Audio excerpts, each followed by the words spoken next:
بسم اللہ الرحمن الرحیم۔ ناظرین کرام، جامعہ انواریہ کے زیر اہتمام بخاری شریف کا سلسلہ وار درس جاری و ساری ہے۔ الحمدللہ گزشتہ درس میں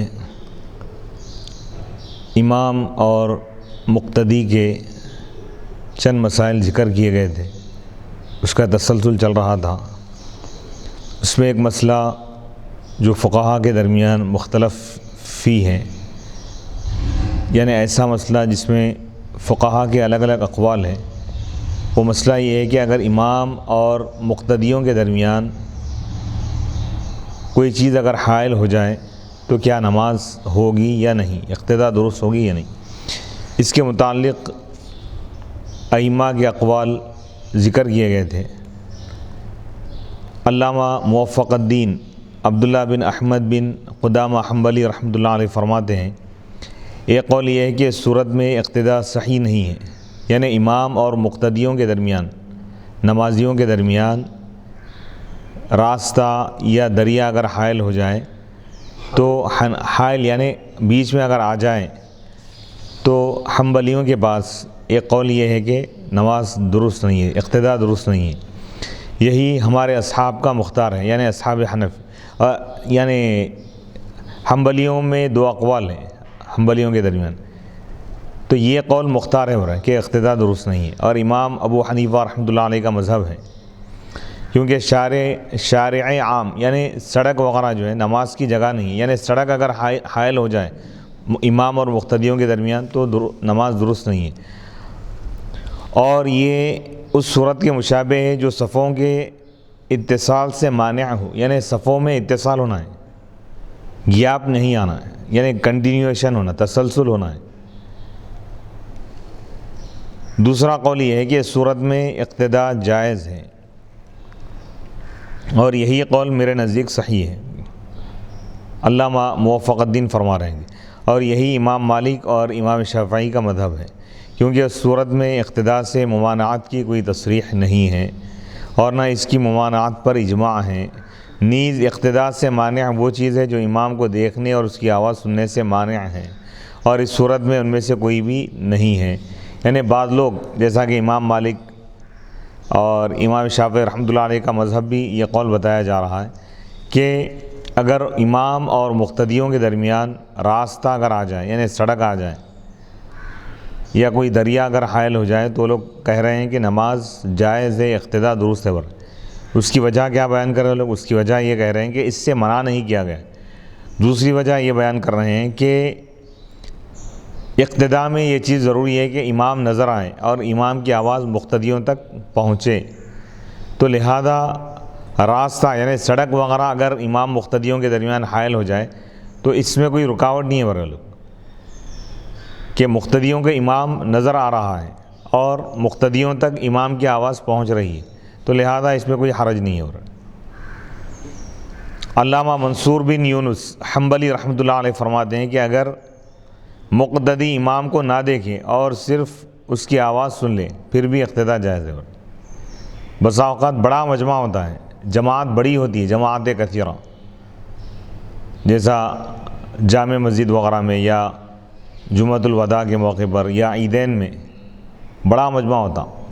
پیچھے کی صفوں میں جو لوگ ہوتے ہیں امام صاحب نظر نہیں آتے، لیکن آواز ان کی پہنچتی ہے، اقتداء لہذا جائز ہے، کیونکہ حضرت عائشہ رضی اللہ تعالیٰ عنہ بیان کرتی ہیں کہ نبی اکرم صلی اللہ علیہ وسلم رات کو نماز پڑھتے تھے اور حجرے کی دیوار یعنی چھوٹی تھی، بس نمازیوں نے نبی صلی اللہ علیہ وسلم کو دیکھ لیا اور انہوں نے آپ صلی اللہ علیہ وسلم کی نماز کے ساتھ نماز پڑھی۔ حضور حجرہ مبارکہ میں نماز پڑھ رہے ہیں اور حجرے کی دیوار زیادہ اونچی نہیں تھی،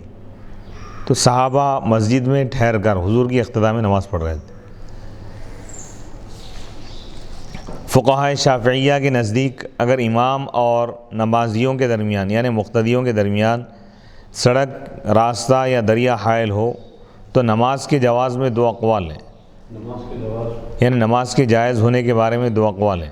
علامہ ابو العباس احمد بن حمزہ الشافعی رحمۃ اللہ علیہ فرماتے ہیں کہ اقتداء کی صحت کے لیے، اقتداء درست ہونے کے لیے یہ شرط ہے کہ مقتدی کو امام کے انتقالات کا علم ہو، یعنی امام ایک رکن سے دوسرے رکن کی طرف جو منتقل ہو رہا ہے اس کا علم ہو، اس طور پر کہ وہ امام کو یا کسی صف کو دیکھ رہا ہو یا تکبیرات کو سن رہا ہو۔ اور اگر امام اور مقتدی کے درمیان راستہ اور دریا حائل ہو تو اس میں دو قول ہیں۔ اب یہاں پر ایک مسئلہ یہ ہے کہ مسلمانوں پر رات کی نماز فرض کی جانے کی توجیہ اور دیگر مسائل، یعنی نبی پاک علیہ الصلوۃ والسلام جیسا کہ حدیث میں گزرا ہے کہ رات میں آپ نماز ادا فرما رہے تھے حجرہ مبارکہ میں، تو صحابہ حضور کو دیکھ کر مسجد میں حضور کی اقتداء میں نماز شروع کر دی۔ تو رات کی نماز فرض کیے جانے سے کیا مراد ہے یہاں پر؟ علامہ بدر الدین محمود بن احمد عینی حنفی رحمۃ اللہ علیہ فرماتے ہیں کہ اس حدیث میں نبی پاک علیہ الصلوۃ والسلام کا یہ ارشاد ہے کہ میں نے رات کو اس لیے نماز نہیں پڑھی کہ مجھے یہ خوف تھا کہ رات کی نماز تم پر فرض کر دی جائے گی۔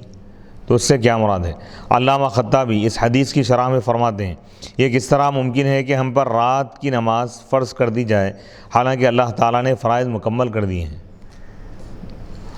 اور 50 نمازوں کو 5 نمازوں کی طرف راجع کر دیا ہے، یعنی 50 نمازیں 5 میں تبدیل کر دی گئی ہیں۔ معراج میں 50 فرض ہوئی تھی لیکن تخفیف ہوتے ہوتے 5 پر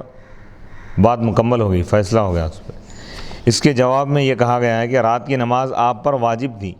اور آپ کی امت پر بھی آپ کی اقتداء کرنا واجب ہے، اور آپ کے اصحاب جب دیکھتے کہ آپ دائماً کوئی کام کر رہے ہیں تو وہ آپ کی دائماً یعنی ہمیشہ حضور اگر کوئی مسلسل کام کرتے تو صحابہ جب یہ عمل دیکھتے تو وہ اس کام میں حضور علیہ الصلوۃ والسلام کی اتباع کرتے اور اس کو واجب سمجھتے۔ اس لیے نبی صلی اللہ علیہ وسلم چوتھی رات نماز کے لیے نہیں نکلے اور اس رات نماز کو ترک کر دیا تاکہ آپ کا یہ فعل ان افعال میں داخل نہ ہو جن کو فرض کے مثل کرنا واجب ہے۔ تو یہ نماز ان پر اس وجہ سے واجب ہوتی ہے کہ ان پر رسول اللہ صلی اللہ علیہ وسلم کے افعال کی اتباع کرنا واجب ہے، نہ کہ اس وجہ سے کہ ان پر اصالتاً رات کی نماز واجب ہوتی، یعنی حضور علیہ الصلوۃ والسلام تسلسل کے ساتھ اگر کوئی عمل کرے کنٹینیو اس کو ترک کیے بغیر تو وہ چیز واجب کا درجہ اختیار کر لیتی۔ تو حضور علیہ الصلوۃ والسلام بعض چیزیں جو آپ کی خصوصیات ہوتی تو صحابہ یہ سمجھتے کہ حضور کی اقتداء ہم پر لازم ہے لہذا ہم بھی یہ عمل کرنا چاہیے، تو ویسے وقت پہ جب صحابہ وہ کام شروع کرتے جو حضور کی خصوصیات میں تھے تو حضور علیہ الصلوۃ والسلام کبھی کبھار اس کو چھوڑ دیتے تاکہ کوئی یہ نہ سمجھے کہ امت کے لیے بھی یہ لازم ہے ہوئی۔ دوسری وجہ ہے کہ کہیں امت پر وہ عمل لازم نہ ہو جائے، نہ کہ اس وجہ سے کہ ان پر اصالتاً رات کی نماز واجب ہوتی، اور یہ ایسا ہے جیسے کوئی شخص کسی نماز کو پڑھنے کی نذر مان لیتا ہے تو وہ اس پر واجب ہو جاتی ہے، اور یہ اس پر دلالت نہیں کرتا کہ وہ نماز اس پر اصالتاً واجب ہے۔ اصالتاً مثال کے طور پر بعض اعمال ایسے ہیں جو شریعت میں لازم نہیں ہے لیکن بندہ اگر نظر مان لے، یعنی کوئی اگر نفل نماز کی نظر مان لے تو اس پر واجب ہو جائیں گے۔ کیا حقیقت میں شریعت کی طرف سے اس پر واجب تھی؟ ایسا نہیں تھا، اس کے نظر ماننے کی وجہ سے واجب ہے۔ اس حدیث پاک سے کئی ایک مسائل مستنبط ہوتے ہیں، یعنی کئی مسائل اس سے نکلتے ہیں۔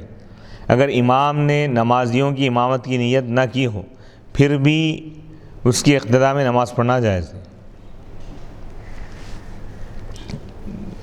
کیونکہ صحابہ نے اچانک حجرے کی دیوار کے پیچھے سے نبی صلی اللہ علیہ وسلم کی اقتداء میں نماز پڑھنا شروع کر دی تھی، اور نبی صلی اللہ علیہ وسلم نے علم ہونے کے بعد اس کا رد نہیں فرمایا۔ یعنی امام اگر کوئی صاحب نماز پڑھ رہے ہیں، اگر کوئی دوسرے لوگ اقتداء میں شامل ہو گئے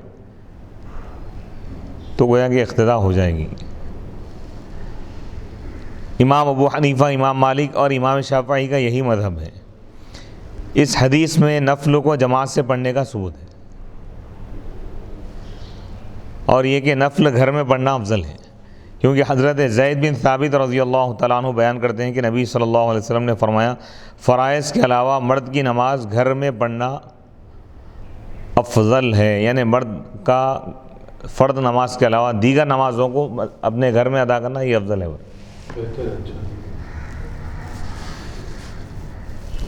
اس حدیث میں نبی صلی اللہ علیہ وسلم کی شفقت کا بیان ہے کہ آپ نے اس خدشے سے رات کی نماز نہیں پڑھی کہ پھر، یعنی اس خوف سے، اس اندیشے سے رات کی نماز نہیں پڑھی کہ پھر امت پر یہ نماز واجب ہو جائے گی اور امت کی اکثریت اس کو پڑھنے سے عاجز ہوگی۔ یعنی حضور کا معمول تھا عشاء کے بعد بھی آپ قیام اللیل، عام دنوں میں بھی آپ نوافل کا اہتمام فرماتے ہیں، لیکن مسجد میں نبوی میں نہیں، اپنے حجرے میں۔ تو ایک مرتبہ صحابہ کی نظر پڑ گئی حضور، صحابہ دیکھے کہ حضور علیہ الصلوۃ والسلام نماز ادا فرما رہے، تو وہ لوگ بھی جماعت بنا لی، کنٹینیو 3 دن اسی طرح یہ عمل جاری رہا۔ تو چوتھے دن حضور علیہ الصلوۃ والسلام یہ نماز توقف فرما دی، یعنی یہ نماز نہیں پڑھے اب نفلی، کہیں امت پر واجب نہ ہو جائیں۔ اس حدیث میں نبی صلی اللہ علیہ وسلم کی شفقت اور امت کے لیے آپ کی جو رحم دلی ہے اس کو بیان کیا گیا۔ امام اور مقتدی کے درمیان دیوار ہو تو وہ اقتداء سے مانع نہیں ہے، بشرطے کہ نمازیوں پر امام کے افعال مشتبہ نہ ہوں۔ دیوار سے مراد یعنی چھوٹی دیوار ہے، زیادہ اونچی نہیں ہے دیوار، امام کی آواز مقتدیوں تک پہنچ رہی ہے، تو ایسی صورت میں کسی دیوار کے حائل ہونے کی وجہ سے نماز فاسد نہیں ہوں گی، مقتدیوں کا اس امام کے پیچھے نماز پڑھنا درست ہوگا۔ اس حدیث سے نماز تراویح کی مشروعیت پر بھی استدلال کیا جاتا ہے، یعنی جواز تراویح کی جو جماعت وغیرہ ہیں، تراویح بھی نفل ہے نا، جیسا نفل نماز حضور علیہ الصلوۃ والسلام حجرہ مبارکہ میں نفل نماز پڑھ رہے تھے تنہا، صحابہ دیکھ کر حضور کی اقتداء میں نماز شروع کر دی، تو اس حدیث سے بھی بعض لوگ استدلال کرتے ہیں، یعنی دلیل لیتے ہیں اس سے۔ انشاءاللہ اس کی بحث کتاب الصلاۃ التراویح میں تفصیلی طور پر آئیں گا انشاءاللہ۔ باب نمبر 81، باب الصلاۃ اللیل، رات کی نماز کا بیان۔ حدیث نمبر 730، حدثنا ابراہیم بن المنذر قال حدثنا ابن ابی فدیک قال حدثنا ابن ابی ذئب عن المقبری عن ابی سلمة بن عبد الرحمن عن عائشة رضی اللہ تعالی عنہ ان النبی صلی اللہ علیہ وسلم كان له حصیر یبسطه بالنهار ويحتجره بالليل فثاب إليه ناس فصلوا وراءه۔ امام بخاری رحمۃ اللہ علیہ فرماتے ہیں کہ ہمیں ابراہیم بن منذر نے حدیث بیان کی، انہوں نے کہا ہمیں ابن ابی فدیک نے حدیث بیان کی، انہوں نے کہا ہمیں ابن ابی ذئب نے حدیث بیان کی مقبری سے، وہ ابو سلمہ بن عبد الرحمن سے، وہ حضرت عائشہ صدیقہ رضی اللہ تعالیٰ عنہ سے روایت کرتے ہیں۔ حضرت عائشہ صدیقہ رضی اللہ تعالیٰ عنہ ارشاد فرماتے ہیں کہ نبی صلی اللہ علیہ وسلم کے پاس ایک چٹائی تھی حصیر، جس کو آپ دن میں بچھاتے تھے اور رات کو آپ اس کو حجرے کے مثل بنا لیتے تھے، بس آپ کی طرف کچھ لوگ آئے اور انہوں نے آپ کے پیچھے نماز پڑھی۔ حدیث نمبر 731، حدثنا عبد الاعلی بن حماد حدثنا عبد الاعلی بن حماد قال حدثنا وهيب قال حدثنا موسى بن عقبة عن سالم ابي النضر عن بسر بن سعيد عن زيد بن ثابت ان رسول الله صلى الله عليه وسلم اتخذ حجرة قال حسبت انه قال من حصير في رمضان فصلى فيها ليالي فصلى بصلاته ناس من اصحابه فلما علم بهم جعل يقعد فخرج إليهم فقال قد عرفت الذي رأيت من صنيعكم فصلوا أيها الناس في بيوتكم فإن أفضل الصلاة صلاة المرء في بيته إلا المكتوبة۔ قال عفان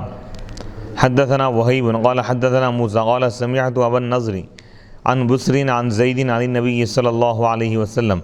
امام بخاری رحمۃ اللہ علیہ فرماتے ہیں کہ ہمیں عبدالاعلیٰ بن حماد نے حدیث بیان کی، انہوں نے کہا ہمیں وہیب نے حدیث بیان کی، انہوں نے کہا ہمیں موسیٰ بن عقبہ نے حدیث بیان کی سالم ابی نضر سے، وہ بصر بن سعید سے روایت کرتے ہیں، وہ حضرت زید بن ثابت رضی اللہ تعالیٰ عنہ سے روایت کرتے ہیں کہ اللہ کے رسول علیہ الصلاۃ والسلام نے حجرہ بنایا، انہوں نے کہا میرا گمان ہے کہ وہ رمضان میں چٹائی سے آپ نے بنایا تھا، آپ نے اس حجرے میں کئی راتیں نمازیں پڑھی، بس آپ صلی اللہ علیہ وسلم کے اصحاب نے بھی آپ کے ساتھ نماز ادا کی، بس جب آپ کو ان کے نماز پڑھنے کا علم ہوا تو آپ گھر میں بیٹھنے لگے، پھر آپ ان کی طرف نکلے اور فرمایا میں نے تمہارے فعل کو دیکھ لیا، تمہارے عمل کو دیکھ لیا، بس اے لوگوں تم اپنے گھروں میں نماز پڑھو، بس بہترین نماز وہ نماز ہے جو فرض کے علاوہ آدمی اپنے گھر میں پڑھے۔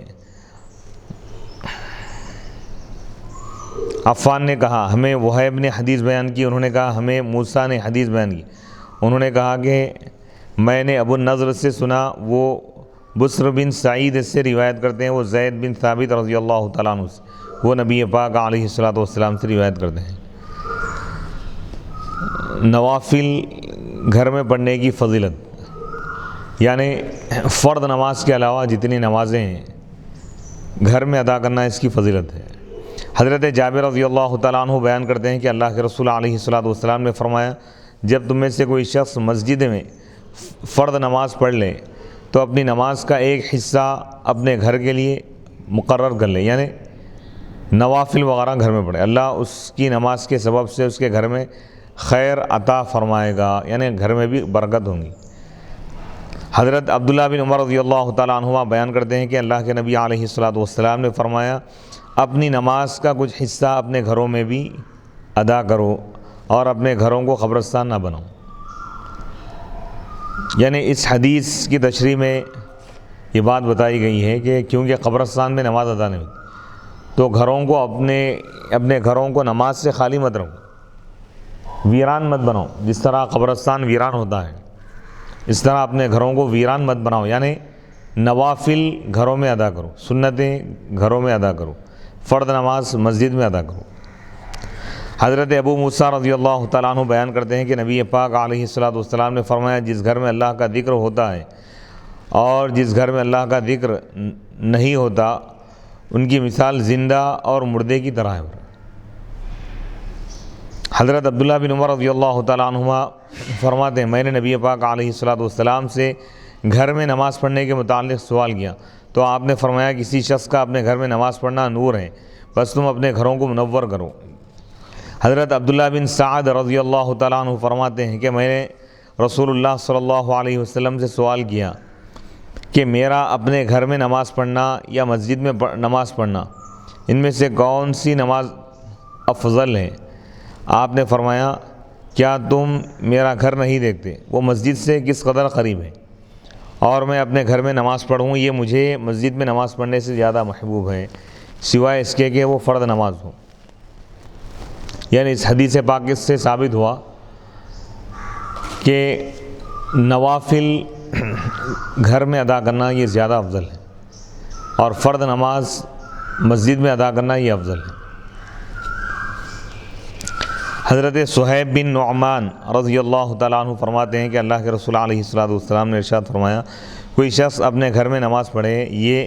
اس نماز پر فضیلت جس کو لوگ دیکھ رہے ہوں اس طرح ہے جیسے فرض کی فضیلت نفل پر ہے۔ حضرت زید بن ثابت رضی اللہ تعالیٰ عنہ بیان کرتے ہیں کہ اللہ کے رسول علیہ الصلاۃ والسلام نے ارشاد فرمایا کسی شخص کا اپنے گھر میں نماز پڑھنا میری اس مسجد میں بھی نماز پڑھنے سے افضل ہے سوائے فرض نماز کے۔ مسجد نبوی اور مسجد حرام کے بھی بنسبت گھر میں نوافل پڑھنے کی فضیلت، یعنی احادیث مبارکہ میں یہ بات بتائی گئی ہے کہ فرض نماز کے علاوہ تمام نمازیں گھر میں ادا کرنا یہ افضل ہے۔ علامہ بدر الدین محمود بن احمد عینی حنفی رحمۃ اللہ علیہ فرماتے ہیں سنن ابو داؤد کی مذکور الصدر حدیث کی بنا پر اگر کوئی شخص مسجد نبوی میں نفل پڑھے تو اس کو 1000 نوافل کا ثواب ہوگا، جس قول کے مطابق نوافل بھی اجر کو دگنا چوگنا کرنے میں داخل ہے،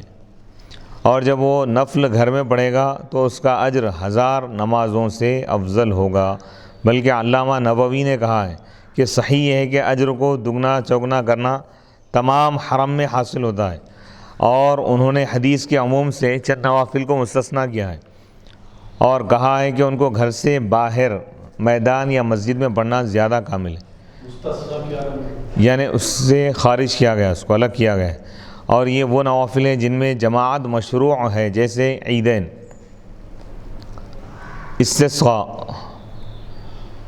سورج گرہن کی نمازیں۔ امام ابو جعفر احمد بن محمد الطحاوی حنفی رحمۃ اللہ علیہ فرماتے ہیں کہ حضرت زید بن ثابت رضی اللہ تعالیٰ عنہ کی اس روایت سے معلوم ہوا کہ اللہ کے رسول علیہ الصلوۃ والسلام نے گھروں میں نوافل پڑھنے کو مسجد میں نوافل پڑھنے پر فضیلت دی، خواہ وہ آپ کی مسجد نبوی ہو۔ نبی اکرم صلی اللہ علیہ وسلم نے گھروں میں نوافل پڑھنے کی جو ترغیب دی ہے، اس کی وجہ یہ ہے کہ اس میں لوگوں سے پوشیدگی اور ریاکاری سے حفاظت ہے۔ گھروں میں نوافل پڑھنے کی اس لیے فضیلت ہے کہ تنہائی میں گھروں میں جب وہ اگر کوئی شخص نفل پڑھے گا تو وہ ریاکاری کے اندیشے سے وہ نفل نماز پاک ہوگی، کیونکہ مجمع یا مسجد وغیرہ میں اگر پڑھے گا تو لوگوں کی نظر پڑے گی تو اس کے دل میں خیال آئے گا، ریاکاری کا وہاں پر اندیشہ ہو سکتا ہے۔ لیکن وہ نمازیں، وہ نوافل جو وہ گھر میں پڑھے گا تو اس میں کوئی ریاکاری نہیں ہوگی، ریاکاری سے پاک ہوں گی، دکھاوے سے خطرہ، یعنی اندیشہ ہے کہ لوگوں کے دیکھنے کی وجہ سے اس کے دل میں خیال پیدا ہو، ریاکاری کا خیال پیدا ہو یا ریاکاری کی نیت پیدا ہو جائے، تو ایسی صورت میں اس کا عمل باطل ہو جائے گا۔ لہذا اسی لیے وہ عبادات، وہ نوافل جو گھروں میں تنہائی میں ادا کیے جاتے ہیں وہ زیادہ افضل ہیں۔ اور باطل ہو جاتے ہیں کا مطلب یعنی اس پر اجر و ثواب نہیں ملے گا۔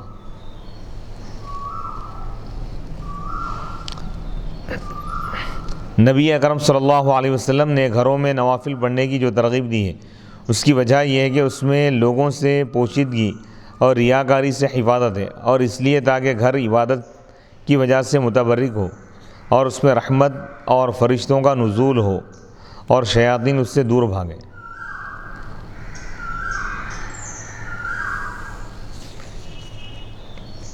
ابواب صفت الصلاۃ، نماز کی صفت کے ابواب۔ امام بخاری رحمۃ اللہ علیہ کتاب الاذان سے فارغ ہونے کے بعد وہ کتاب الاذان جس میں جماعت، اقامت اور صفوں کو برابر کرنے کے متعلق احادیث ذکر کی گئی تھی، اس کے بعد اب نماز کی صفت کے ابواب اور اس کے تمام انواع اور تفاصیل کے متعلق احادیث کی روایت کو آپ نے ذکر کیا ہے۔ باب ایجاب التکبیر وافتتاح الصلاۃ، تکبیر کے وجوب اور نماز کے آغاز کا بیان۔ باب نمبر 82، اس باب میں تکبیر تحریمہ کا بیان ہے۔ تکبیر تحریمہ میں فقہا کا اختلاف ہے۔ امام ابو حنیفہ نے فرمایا یہ نماز کی شرط ہے، اور امام مالک، امام شافعی اور امام احمد نے فرمایا یہ نماز کا رکن ہے۔ نماز میں اللہ اکبر سے نماز کے افتتاح میں فقہا کے مختلف اقوال ہیں، یعنی نماز کا آغاز، نماز کی ابتدا میں اللہ اکبر کہہ کے نماز کا آغاز کرنا، اس کا کیا حکم ہے، اس کے متعلق فقہا کے مختلف اقوال ہیں۔ علامہ ابو الحسن علی بن خلف بن بطال مالکی قرطبی رحمۃ اللہ علیہ فرماتے ہیں کہ تکبیر تحریمہ کے وجوب میں فقہا کا اختلاف ہے۔ جمہور فقہا کے نزدیک یہ واجب ہے، اور بعض علماء کے نزدیک یہ سنت ہے۔ سعید بن المسیب، حسن بصری، حکم، زہری، اوزاعی نے یہ کہا ہے کہ رکوع کی تکبیر تکبیر تحریمہ سے کفایت کرتی ہے۔ ابن القاسم نے المدونہ میں امام مالک سے روایت کی ہے کہ اگر مقتدی تکبیر تحریمہ پڑھنا بھول گیا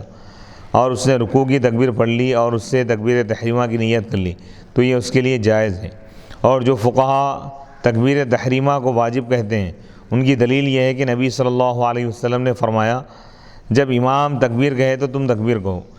اس حدیث میں آپ نے تکبیر تحریمہ کا ذکر فرمایا اور کسی تکبیر کا ذکر نہیں فرمایا، اور ان کا استدلال اس حدیث سے بھی ہے۔ حضرت عبداللہ بن عباس رضی اللہ تعالیٰ عنہ بیان کرتے ہیں کہ اللہ کے رسول علیہ الصلوۃ والسلام نے ارشاد فرمایا، نماز کی تحریم تکبیر ہے اور نماز کی تحلیل تسلیم ہے، یعنی سلام پھیرنا ہے۔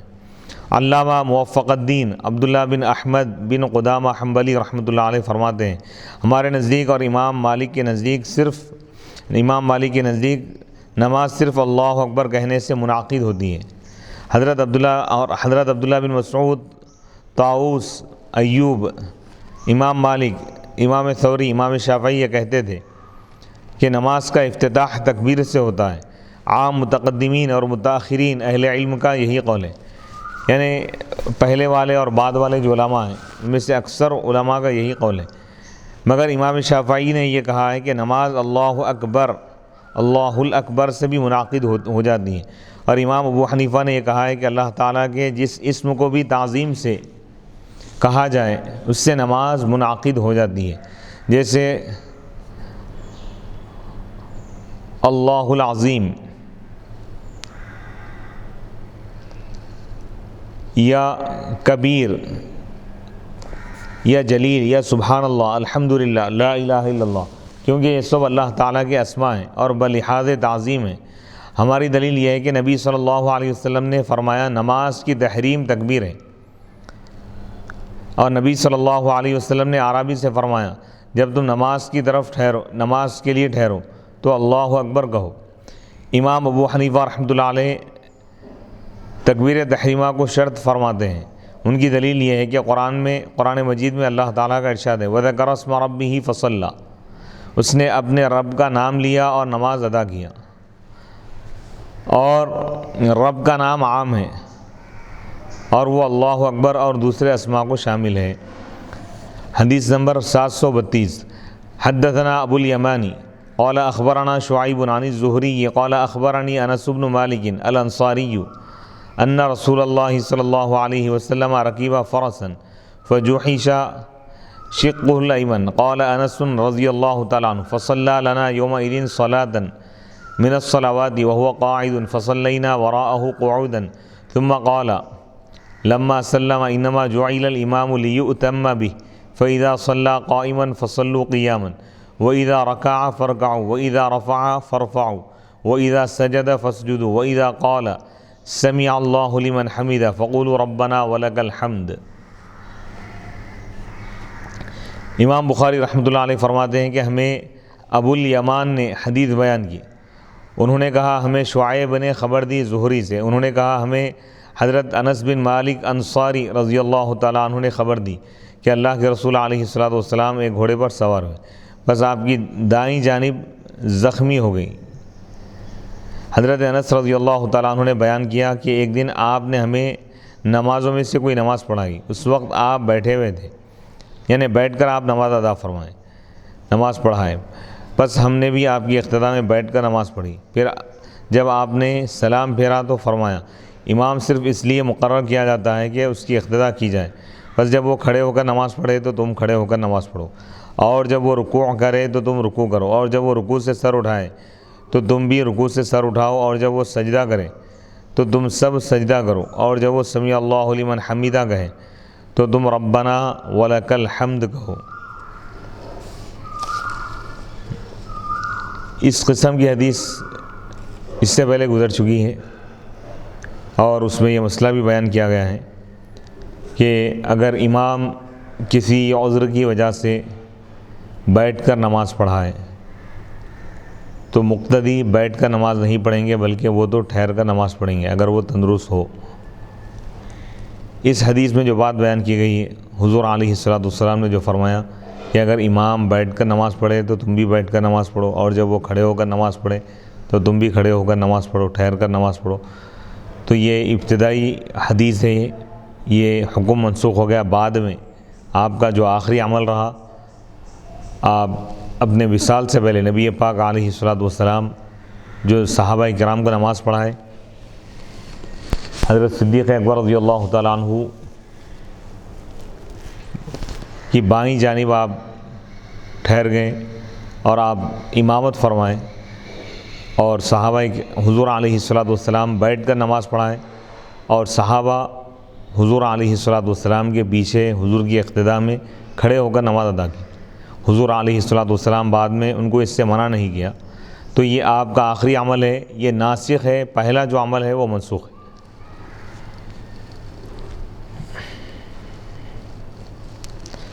بیماری یا کمزوری کی وہ حد جس میں نماز بیٹھ کر پڑھنا جائز ہے۔ اس حدیث میں مذکور ہے کہ اللہ کے رسول علیہ الصلاۃ والسلام زخمی ہو گئے تو آپ بیٹھ کر نماز پڑھیں، اس لیے ہم بیٹھ کر نماز پڑھنے کی تفصیل یہاں پر ذکر کر رہے ہیں۔ یعنی نبی پاک علیہ الصلاۃ والسلام جب بیمار ہو گئے تو آپ علیہ الصلاۃ والسلام جب زخمی ہوئے تو بیٹھ کر نماز پڑھائیں۔ تو بیماری کی وہ کیا حد ہے کہ جس کی وجہ سے بیٹھ کر نماز پڑھ سکتے ہیں یا پڑھا سکتے ہیں؟ فقہاء کرام نے اس کی تفصیل بیان کی ہے۔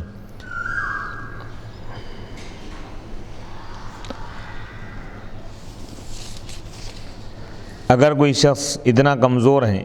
کہ مسجد میں جماعت کے لیے جانے کے بعد کھڑے ہو کر نماز نہیں پڑھ سکتا اور گھر میں پڑھے تو کھڑے ہو کر پڑھ سکتا ہے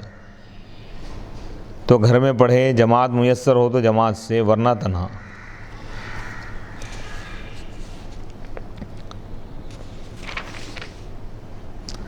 حدیث نمبر 733 حدثنا قتيبة بن سعيد قال حدثنا ليث عن ابن شهاب عن انس بن مالك انه قال خر رسول الله صلى الله عليه وسلم عن فرس فجوحش فصلى لنا قاعدا فصلينا معه قعودا ثم انصرف فقال انما الامام او انما جعل الامام ليؤتم به فاذا كبر فكبروا وإذا ركع فركعوا وإذا رفع فرفعوا وإذا قال سمع الله لمن حمده فقولوا ربنا لك الحمد وإذا سجد فاسجدوا۔ امام بخاری رحمۃ اللہ علیہ فرماتے ہیں کہ ہمیں قتیبہ بن سعید نے حدیث بیان کی، انہوں نے کہا ہمیں لیث نے حدیث بیان کی ابن شہاب سے، وہ حضرت انس بن مالک رضی اللہ تعالیٰ عنہ سے روایت کرتے ہیں۔ حضرت انس بن مالک رضی اللہ تعالیٰ عنہ فرماتے ہیں کہ اللہ کے رسول علیہ الصلاۃ والسلام گھوڑے سے آپ گر گئے، بس آپ زخمی ہو گئے، بس آپ نے ہمیں بیٹھ کر نماز پڑھائی، ہم بھی آپ کے ساتھ بیٹھ کر نماز ادا کی۔ پھر نماز سے فارغ ہونے کے بعد نبی پاک علیہ الصلاۃ والسلام نے فرمایا کہ امام صرف اس لیے مقرر کیا جاتا ہے تاکہ اس کی اقتداء کی جائے، بس جب وہ تکبیر کہے تو تم بھی تکبیر کہو، اور جب وہ رکوع کرے تو تم بھی رکوع کرو، اور جب وہ رکوع سے سر اٹھائے تو تم بھی رکوع سے سر اٹھاؤ، اور جب وہ سمیع اللہ لمن حمیدہ کہیں تو تم ربنا لک الحمد کہو، اور جب وہ سجدہ کریں تو تم بھی سجدہ کرو۔ حدیث نمبر 734 حدثنا ابو الیمانی قال اخبرنا شعیب قال حدثنی ابو الزناد عن الاعرج عن ابی ہریرہ قال قال النبی صلی اللہ علیہ وسلم انما جعل الامام لیؤتم به فاذا کبر فکبروا واذا رکع فرکعوا وَإِذَا قَالَ سَمِعَ اللَّهُ لِمَنْ حَمِدَهُ فَقُولُوا رَبَّنَا وَلَكَ الْحَمْدُ وَإِذَا سَجَدَ فَاسْجُدُوا وَإِذَا صَلَّى جَالِسًا فَصَلُّوا جُلُوسًا أَجْمَعُونَ۔ امام بخاری رحمۃ اللہ علیہ فرماتے ہیں کہ ہمیں ابو الیمان نے حدیث بیان کی، انہوں نے کہا ہمیں شعیب نے خبر دی، انہوں نے کہا ہمیں ابو الزناد نے خبر دی اعرج سے، وہ حضرت ابو ہریرہ رضی اللہ تعالیٰ عنہ سے روایت کرتے ہیں۔ حضرت ابو ہریرہ رضی اللہ تعالیٰ عنہ نے فرمایا کہ نبی پاک علیہ الصلاۃ والسلام نے ارشاد فرمایا امام صرف اس لیے مقرر کیا جاتا ہے تاکہ اس کی اقتداء کی جائے، بس جب وہ اللہ اکبر کہے، تکبیر کہے تو تم بھی تکبیر کہو، اور جب وہ رکوع کرے تو تم بھی رکوع کرو، اور جب وہ سمیع اللہ لمن حمیدہ کہے تو تم ربنا ولک الحمد کہو، اور جب وہ سجدہ کریں تو تم بھی سجدہ کرو، اور جب وہ بیٹھ کر نماز پڑھیں تو تم بھی بیٹھ کر نماز پڑھو، تم سب۔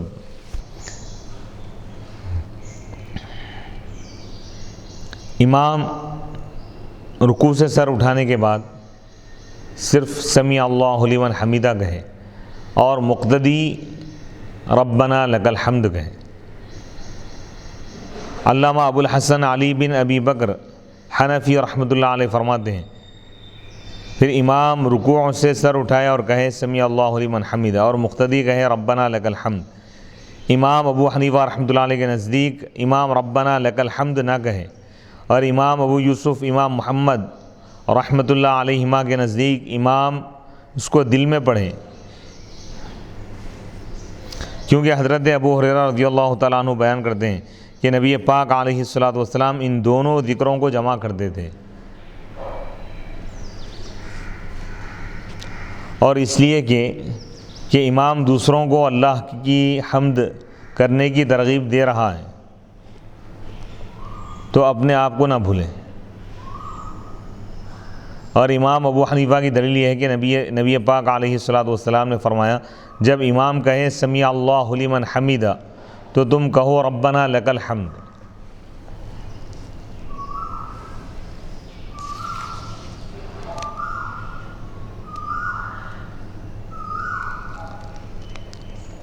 یہ تقسیم ہے، اور تقسیم شرکت کے منافی ہے، اسی وجہ سے ہمارے نزدیک مقتدی سمیع اللہ لمن حمدہ نہ کہے، اور امام شافعی رحمۃ اللہ علیہ کا اس میں اختلاف ہے، اور امام اعظم کی یہ بھی دلیل ہے کہ جب امام بھی ربنا لک الحمد کہے گا تو امام کی حمد مقتدی کی حمد کے بعد واقع ہوگی، اور یہ موضوع کے خلاف ہے۔ اور امام شافعی نے جس حدیث سے استدلال کیا ہے ہمارے نزدیک وہ اس صورت پر محمول ہے جب کوئی شخص تنہا نماز پڑھے، یعنی اس وقت وہ سمیع اللہ لمن حمدہ بھی کہے اور ربنا لک الحمد بھی کہے، یعنی امام رکوع سے سر اٹھانے کے بعد سر اٹھاتے ہوئے سمیع اللہ لمن حمدہ کہے، اور مقتدی ربنا لک الحمد کہے یا ربنا ولک الحمد کہے، اور اگر کوئی تنہا نماز اگر پڑھ رہا ہے تو وہ سمیع اللہ لمن حمدہ بھی کہے گا اور ربنا لک الحمد بھی کہے گا۔ اب یہاں پر مسئلہ یہ ہے کہ ربنا لک الحمد کہنا یہ افضل ہے یا ربنا لک الحمد کی جگہ اللہم ربنا ولک الحمد کہنا یہ افضل ہے۔ علامہ محمد بن علی بن محمد حنفی رحمۃ اللہ علیہ فرماتے ہیں افضل یہ ہے کہ مقتدی کہے ربنا اللہم ربنا ولک الحمد۔ حضرت ابو ہریرہ رضی اللہ تعالیٰ عنہ بیان کرتے ہیں کہ اللہ کے رسول علیہ الصلوۃ والسلام نے فرمایا جب امام سمیع اللہ لمن حمدہ کہے تو تم کہو اللہم ربنا لک الحمد، پس جس کا قول فرشتوں کے قول کے موافق ہو گیا تو اس کے تمام گناہوں کی مغفرت ہو جائے گی۔ امام طحاوی نے حضرت ابو موسیٰ اشعری رضی اللہ تعالیٰ عنہ سے روایت کیا ہے اپنی سند کے ساتھ کہ اللہ کے رسول علیہ الصلوۃ والسلام نے فرمایا جب امام سمیع اللہ لمن حمدہ کہیں تو تم اللہم ربنا ولک الحمد کہو۔ باب نمبر 83 باب رفع الیدین فی التکبیرۃ الاولی مع الافتتاح سواء، تکبیر اولیٰ میں افتتاح نماز کے ساتھ رفع یدین کرنا یعنی ہاتھوں کو اٹھانا، تکبیر تحریمہ کے وقت دونوں ہاتھوں کو اٹھائیں گے کانوں تک، یعنی جب آدمی نماز شروع کرے تو اس کے ساتھ پہلی تکبیر میں رفع یدین کرے یعنی دونوں ہاتھ کانوں تک بلند کرے۔ حدیث نمبر 735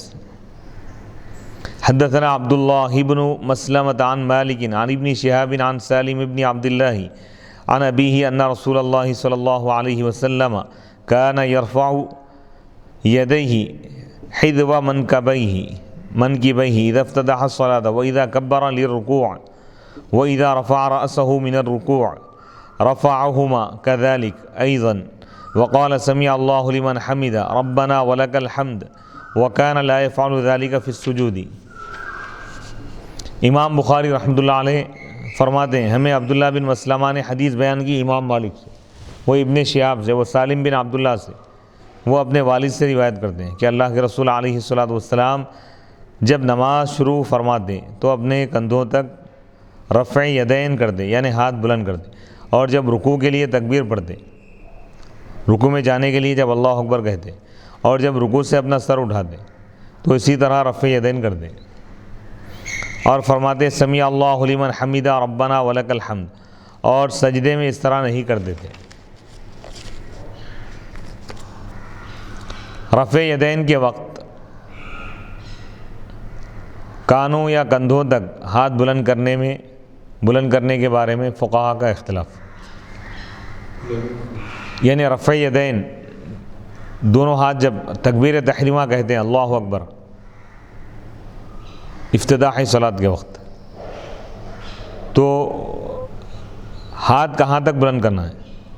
کانوں تک یا کندھوں تک؟ کندھوں تک کرنا ہے یا کانوں تک کرنا ہے؟ اس کے متعلق فقہا کا اختلاف ہے۔ اس حدیث میں مذکور ہے کہ نبی پاک علیہ الصلاۃ والسلام کندھوں کے برابر رفع یدین کرتے تھے، یعنی ہاتھ اٹھاتے تھے۔ علامہ موفق الدین عبداللہ بن احمد بن قدامہ حنبلی اور علامہ عبد الرحمن بن محمد بن قدامہ حنبلی رحمۃ اللہ علیہما فرماتے ہیں ہمارے علم کے مطابق اس میں کوئی اختلاف نہیں ہے کہ نماز کے افتتاح کے وقت،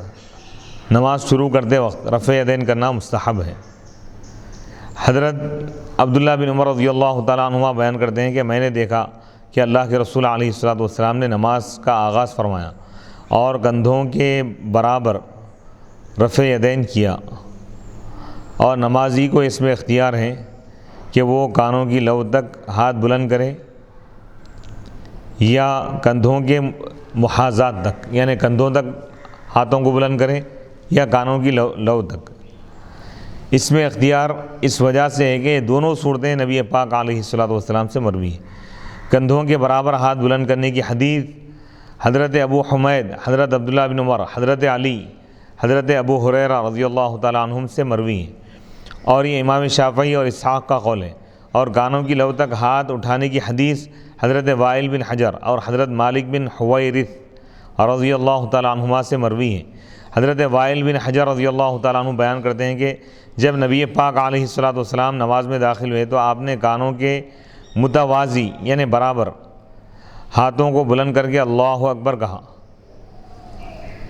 حضرت مالک بن الحویرث بیان کرتے ہیں کہ جب اللہ کے رسول علیہ الصلاۃ والسلام اللہ اکبر کہتے تو ہاتھوں کو کانوں تک بلند فرماتے۔ اکثر اہل علم یعنی اکثر علماء کرام نے حضرت ابو وائل اور حضرت مالک بن الحویرث کی حدیث پر عمل کیا ہے، اور امام احمد کا میلان پہلی حدیث کی طرف زیادہ ہے۔ اسرم نے کہا ہے میں نے امام ابو عبداللہ سے پوچھا کہ کہاں تک ہاتھ اٹھانے چاہیے؟ پہلی حدیث امام احمد کا میلان پہلی حدیث کی طرف ہے، یہ میلان کا مطلب کیا ہے مفتی صاحب؟ یعنی ان کا رجحان۔ جی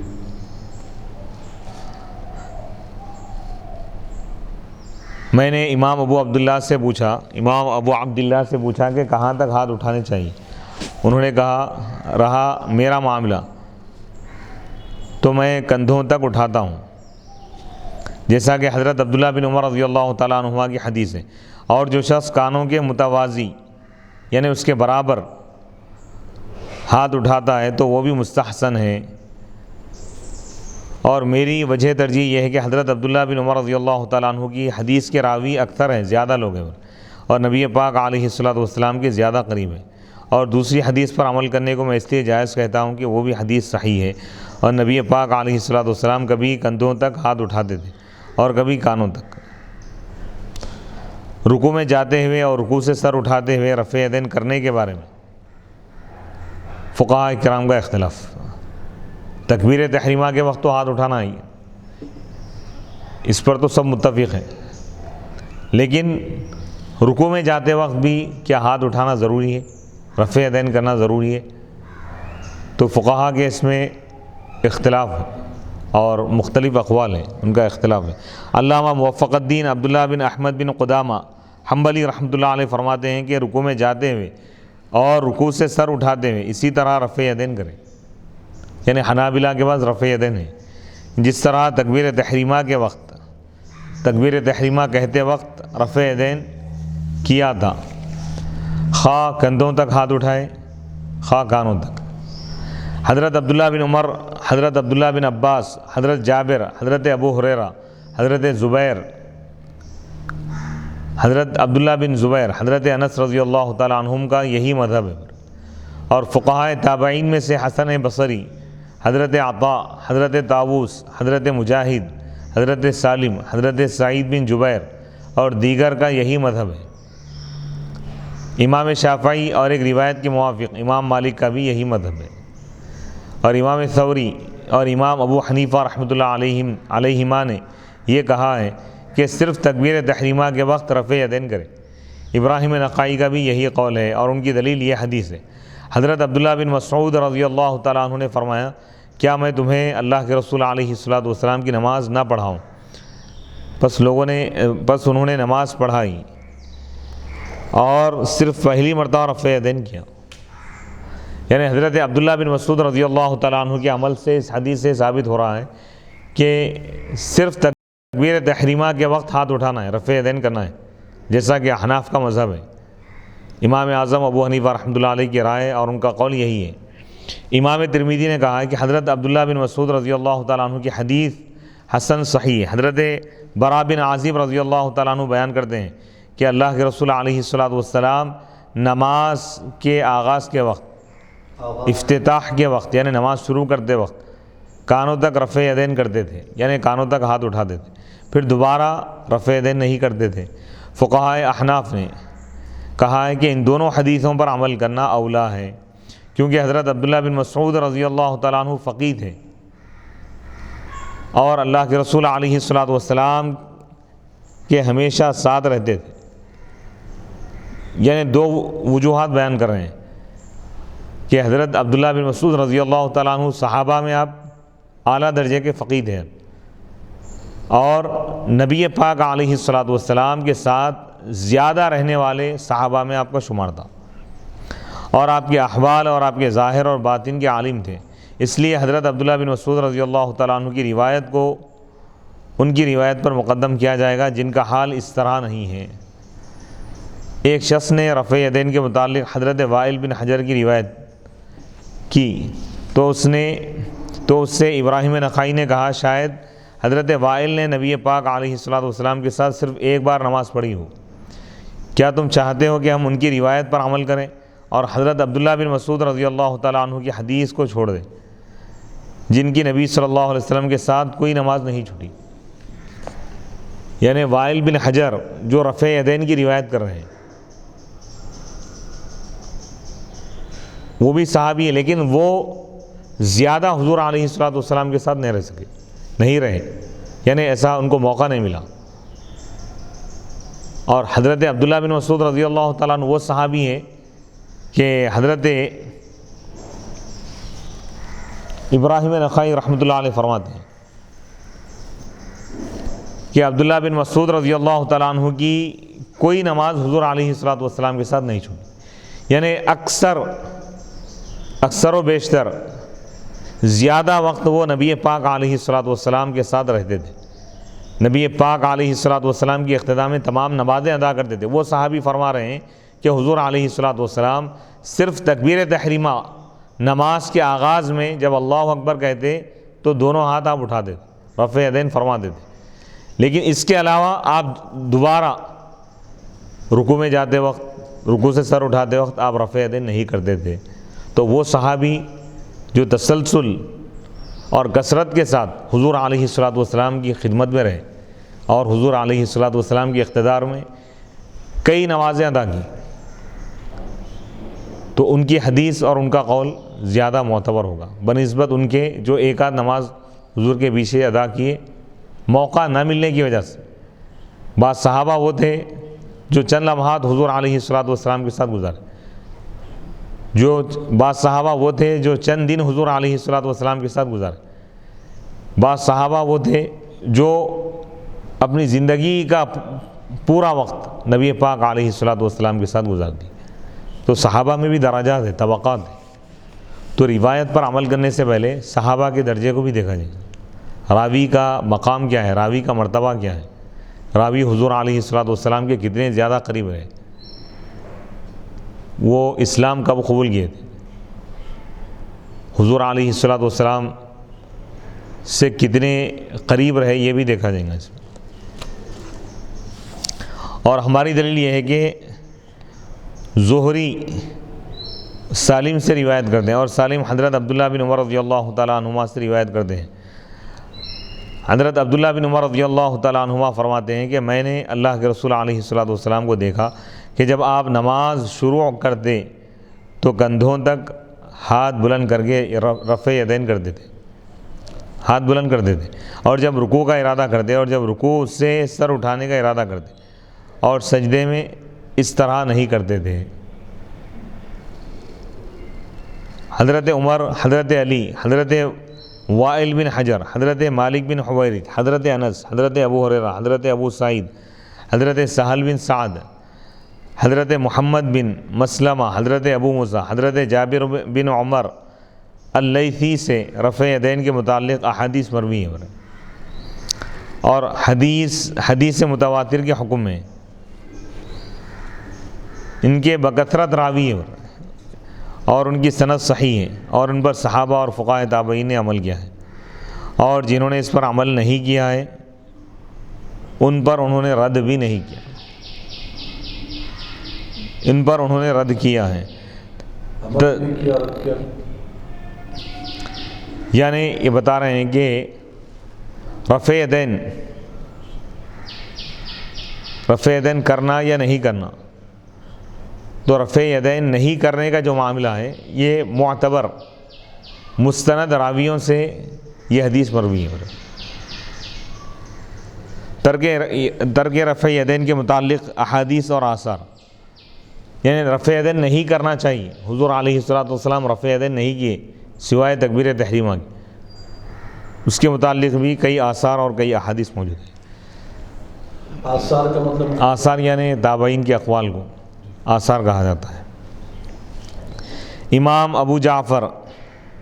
احمد بن محمد طحاوی حنفی رحمۃ اللہ علیہ فرماتے ہیں کہ ان آثار کی طرف بعض ائمہ گئے ہیں اور انہوں نے کہا ہے کہ رکوع میں جاتے وقت اور رکوع سے سر اٹھاتے وقت اور قیام کے وقت رفع یدین کرنا واجب ہے، اور دوسرے ائمہ نے ان کی مخالفت کی ہے اور کہا ہے کہ صرف تکبیر اولیٰ کے وقت رفع یدین واجب ہے، اور ان کا استدلال ان احادیث سے ہے۔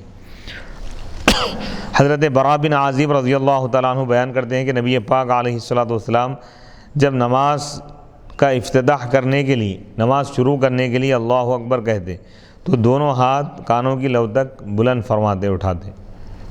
پھر دوبارہ رفع یدین نہیں فرماتے تھے، دوبارہ ہاتھ نہیں اٹھاتے تھے، یعنی رکوع میں جاتے وقت، رکوع سے سر اٹھاتے وقت۔ حضرت عبداللہ بن مسعود رضی اللہ تعالیٰ عنہ بیان کرتے ہیں کہ اللہ کے نبی علیہ الصلوۃ والسلام پہلی تکبیر کے وقت رفع یدین کرتے تھے، پھر رفع یدین نہیں کرتے تھے۔ مغیرہ بیان کرتے ہیں کہ میں نے ابراہیم سے کہا کہ حضرت وائل بن حجر رضی اللہ تعالیٰ عنہ نے دیکھا کہ نبی پاک علیہ الصلوۃ والسلام نے افتتاح نماز کے وقت اور رکوع سے پہلے اور رکوع کے بعد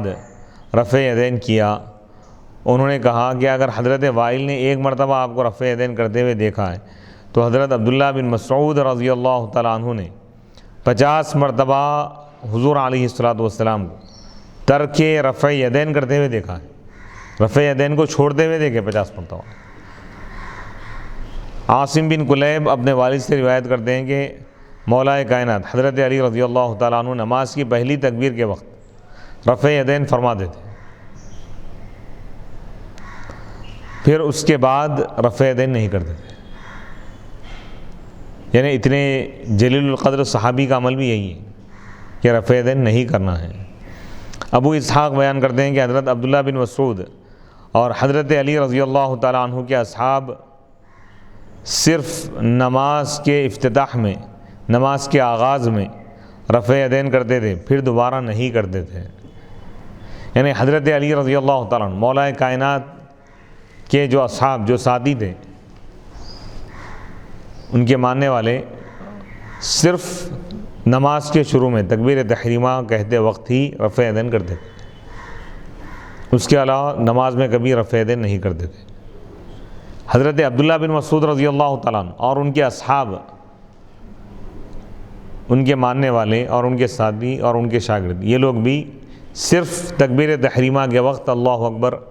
جب کہتے ہیں تو اسی وقت ہاتھ بلند کرتے تھے، رفع یدین کرتے تھے، اس کے علاوہ رفع دین نہیں کرتے۔ سعید بن جبیر بیان کرتے ہیں کہ حضرت عبداللہ بن مسعود، حضرت عبداللہ بن عباس رضی اللہ تعالیٰ عنہما نے فرمایا 7 مقامات کے سوا رفع دین نہ کیا جائے، 7 مقامات پر ہی رفع دین کیا جائے گا، یعنی ہاتھوں کو اٹھایا جائے گا۔ جب نماز کے لیے کھڑا ہو، جب بیت اللہ کو دیکھے، صفا اور مروہ پر، صفا مروہ کی جب صحیح کر دیں تو اس وقت، عرفات میں، مزدلفہ میں، عرفات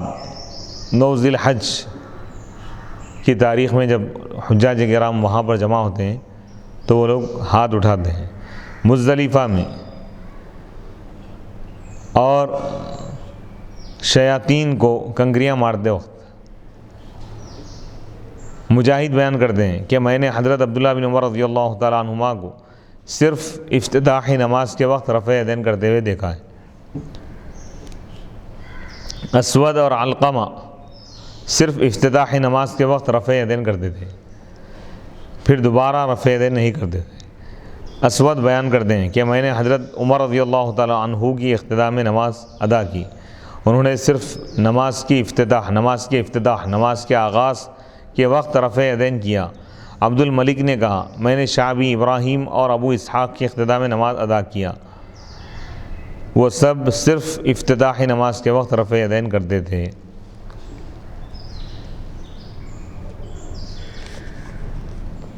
رکوع کے ساتھ ثبوت رفع یدین کی روایات کے جوابات اور ترک رفع یدین کی قیاس سے تائید، یعنی رکوع کے ساتھ، یعنی رکوع سے سر اٹھا رہے ہیں یا رکوع میں جا رہے ہیں تو رفع یدین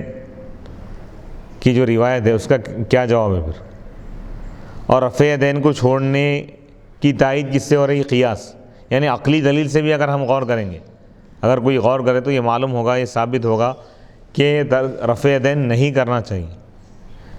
امام ابو جعفر احمد بن محمد طحاوی حنفی رحمۃ اللہ علیہ فرماتے ہیں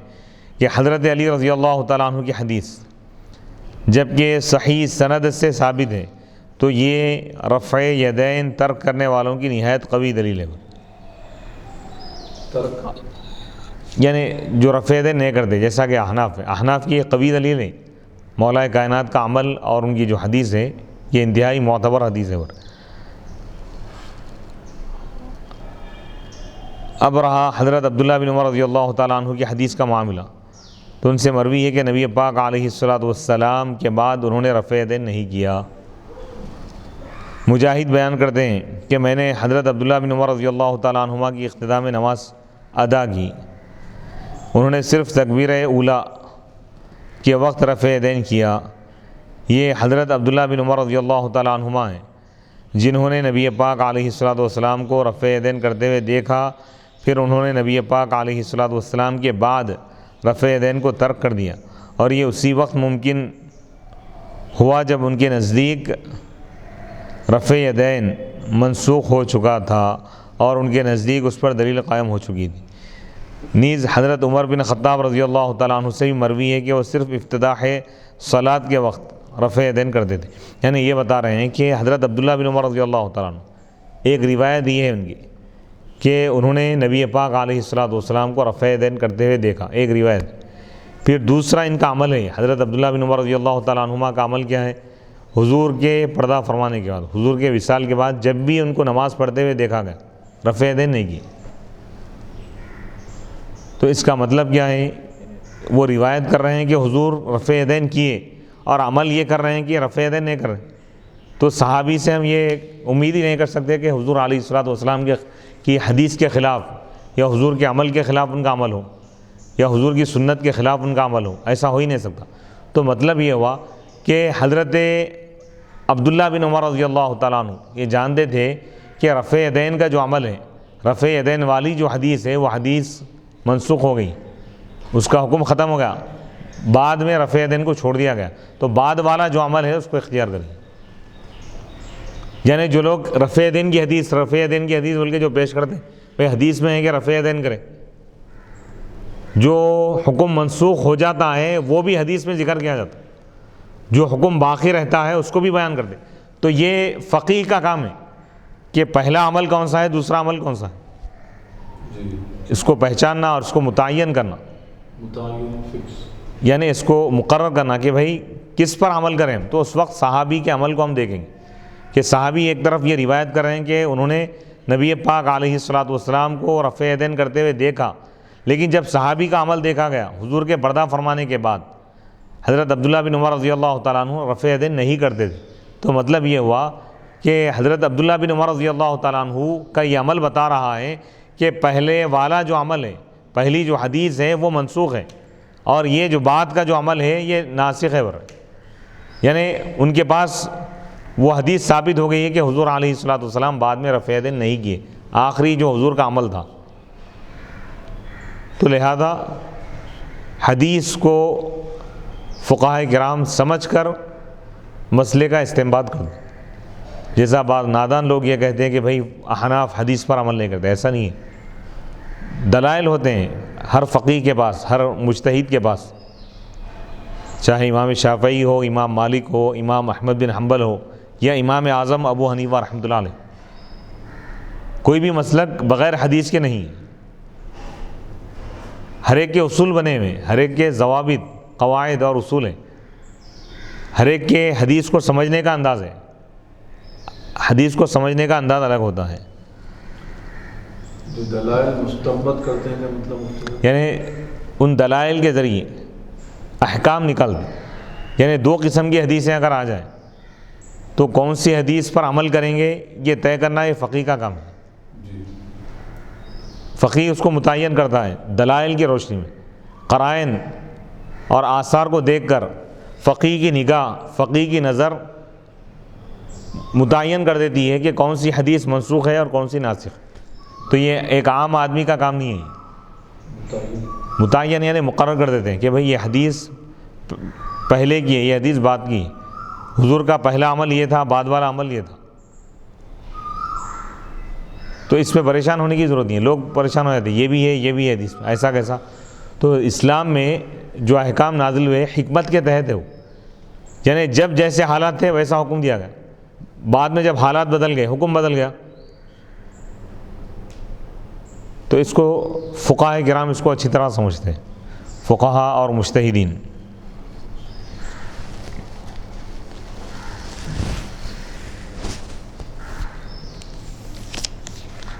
حضرت ابو ہریرہ رضی اللہ تعالیٰ عنہ سے جو مروی ہے کہ وہ رفع یدین کرتے تھے، وہ اسماعیل بن عیاش سے وہ حدیث مروی ہے، وہ روایت مروی ہے. وہ صالح بن کیسان سے روایت کرتے ہیں، اور ان کے نزدیک غیر شامیین میں اسماعیل کی روایت حجت نہیں ہے، دلیل نہیں ہے. اور حضرت انس بن مالک رضی اللہ تعالیٰ عنہ، حضرت ابو ہریرہ رضی اللہ تعالیٰ عنہ سے جو مروی ہے کہ وہ رفع یدین کرتے تھے، تو اس کی روایت کرنے والے کون ہیں؟ اسماعیل بن عیاش. تو اسماعیل بن عیاش یہ جو راوی ہیں ان کی روایت معتبر نہیں ہے. تو راوی کو بھی دیکھیں گے ہم، صرف حدیث آ گئی ایسا نہیں ہے. روایت کرنے والے کا معیار کیا ہے، راوی کا درجہ کیا ہے، راوی کا مقام کیا ہے، جرح و تعدیل کے اصول کو بھی پیش نظر رکھا جائے. پھر راوی جس صحابی سے روایت کرے وہ صحابی کون ہے، فقیہ ہے یا صرف محدث ہے. اگر محدث ہے ان کے مقابلے میں اگر کوئی فقیہ ہے تو فقیہ کی روایت کو ہم ترجیح دیں گے. تو حضرت ابو ہریرہ رضی اللہ تعالیٰ عنہ محدث ہے، فقیہ نہیں ہے. جبکہ حضرت علی مولا کائنات رضی اللہ تعالیٰ عنہ فقیہ ہیں. حضرت عبداللہ بن مسعود رضی اللہ تعالیٰ عنہ فقیہ ہے. تو فقیہ کا درجہ اعلیٰ ہوتا ہے. تو ان دونوں کا جو عمل ہے، ان دونوں کی جو روایتیں ہیں رفع یدین نہیں کرنے کی، تو فقیہ کی جو روایت ہے اس کو ترجیح دی جائیں گی. حضرت انس بن مالک رضی اللہ تعالیٰ عنہ کی حدیث کے متعلق ان کا زعم یہ ہے کہ وہ خطا ہے، اور اس کو صرف عبد الوہاب الثقفی نے مرفوع روایت کیا ہے، باقی ائمہ نے اس کو موقوف روایت کیا ہے. عبد الحمید بن جعفر کی حدیث کا جواب یہ ہے کہ عبد الحمید کو ضعیف قرار دیتے تھے. تو اس متنازعہ معاملے میں اس کی روایت کیسے معتبر ہوگی؟ تو یہاں پر ایک خالص علمی بحث ہے کہ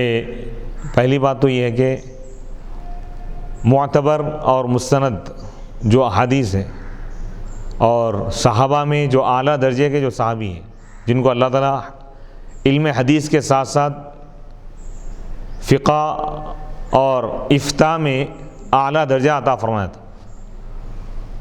تو ان لوگوں کی روایت سے اور ان کے عمل سے یہ بات ثابت ہے کہ رفع یدین وہ لوگ نہیں کرتے تھے، اور حضور علیہ الصلوۃ والسلام سے بھی رفع یدین آخری عمل کے طور پر ثابت نہیں ہوا، تو لہذا اس کو ترجیح دی جائیں گی۔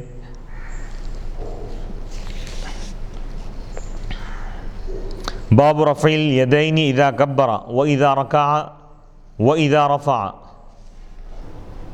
باب رفع الیدین اذا کبر واذا رکع واذا رفع، باب نمبر 84۔ نمازی جب اللہ اکبر کہیں جب رکوع کرے اور رکوع سے سر اٹھائے تو رفع یدین کرے۔ حدیث نمبر 736۔ حدثنا محمد بن مقاتل قال اخبرنا عبد الله قال اخبرنا يونس عن الزهري قال اخبرني سالم بن عبد الله عن عبد الله بن عمر رضي الله تعالى عنهما قال رأيت رسول الله صلى الله عليه وسلم إذا قام في الصلاة رفع يديه حتى يكون حذو منكبيه وكان يفعل ذلك حين يكبر للركوع ويفعل ذلك إذا رفع رأسه من الركوع ويقول سمع الله لمن حمده ولا يفعل ذلك في السجود۔ امام بخاری رحمۃ اللہ علیہ فرماتے ہیں کہ ہمیں محمد بن مقاتل نے حدیث بیان کی، انہوں نے کہا ہمیں عبداللہ نے خبر دی، انہوں نے کہا ہمیں یونس نے خبر دی زہری سے، انہوں نے کہا مجھے سالم بن عبداللہ نے حضرت عبداللہ بن عمر رضی اللہ تعالیٰ عنہما سے خبر دی۔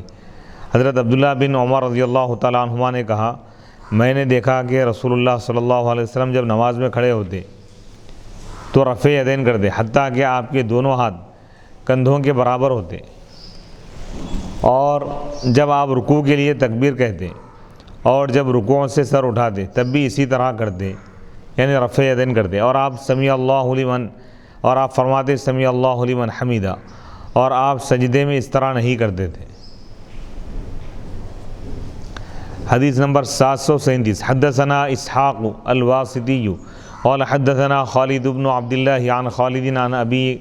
قلابة انه رأى مالک بن الحویرث اذا صلى كبر ورفع يديه واذا اراد ان يركع رفع يديه واذا رفع رأسه من الركوع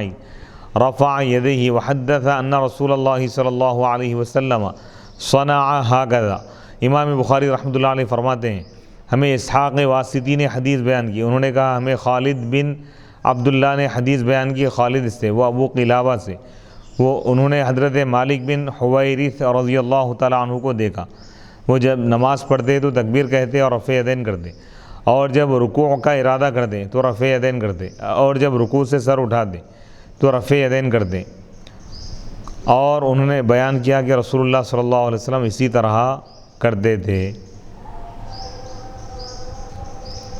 باب نمبر 85۔ باب الی این یرفع یدیہ وقال ابو حمید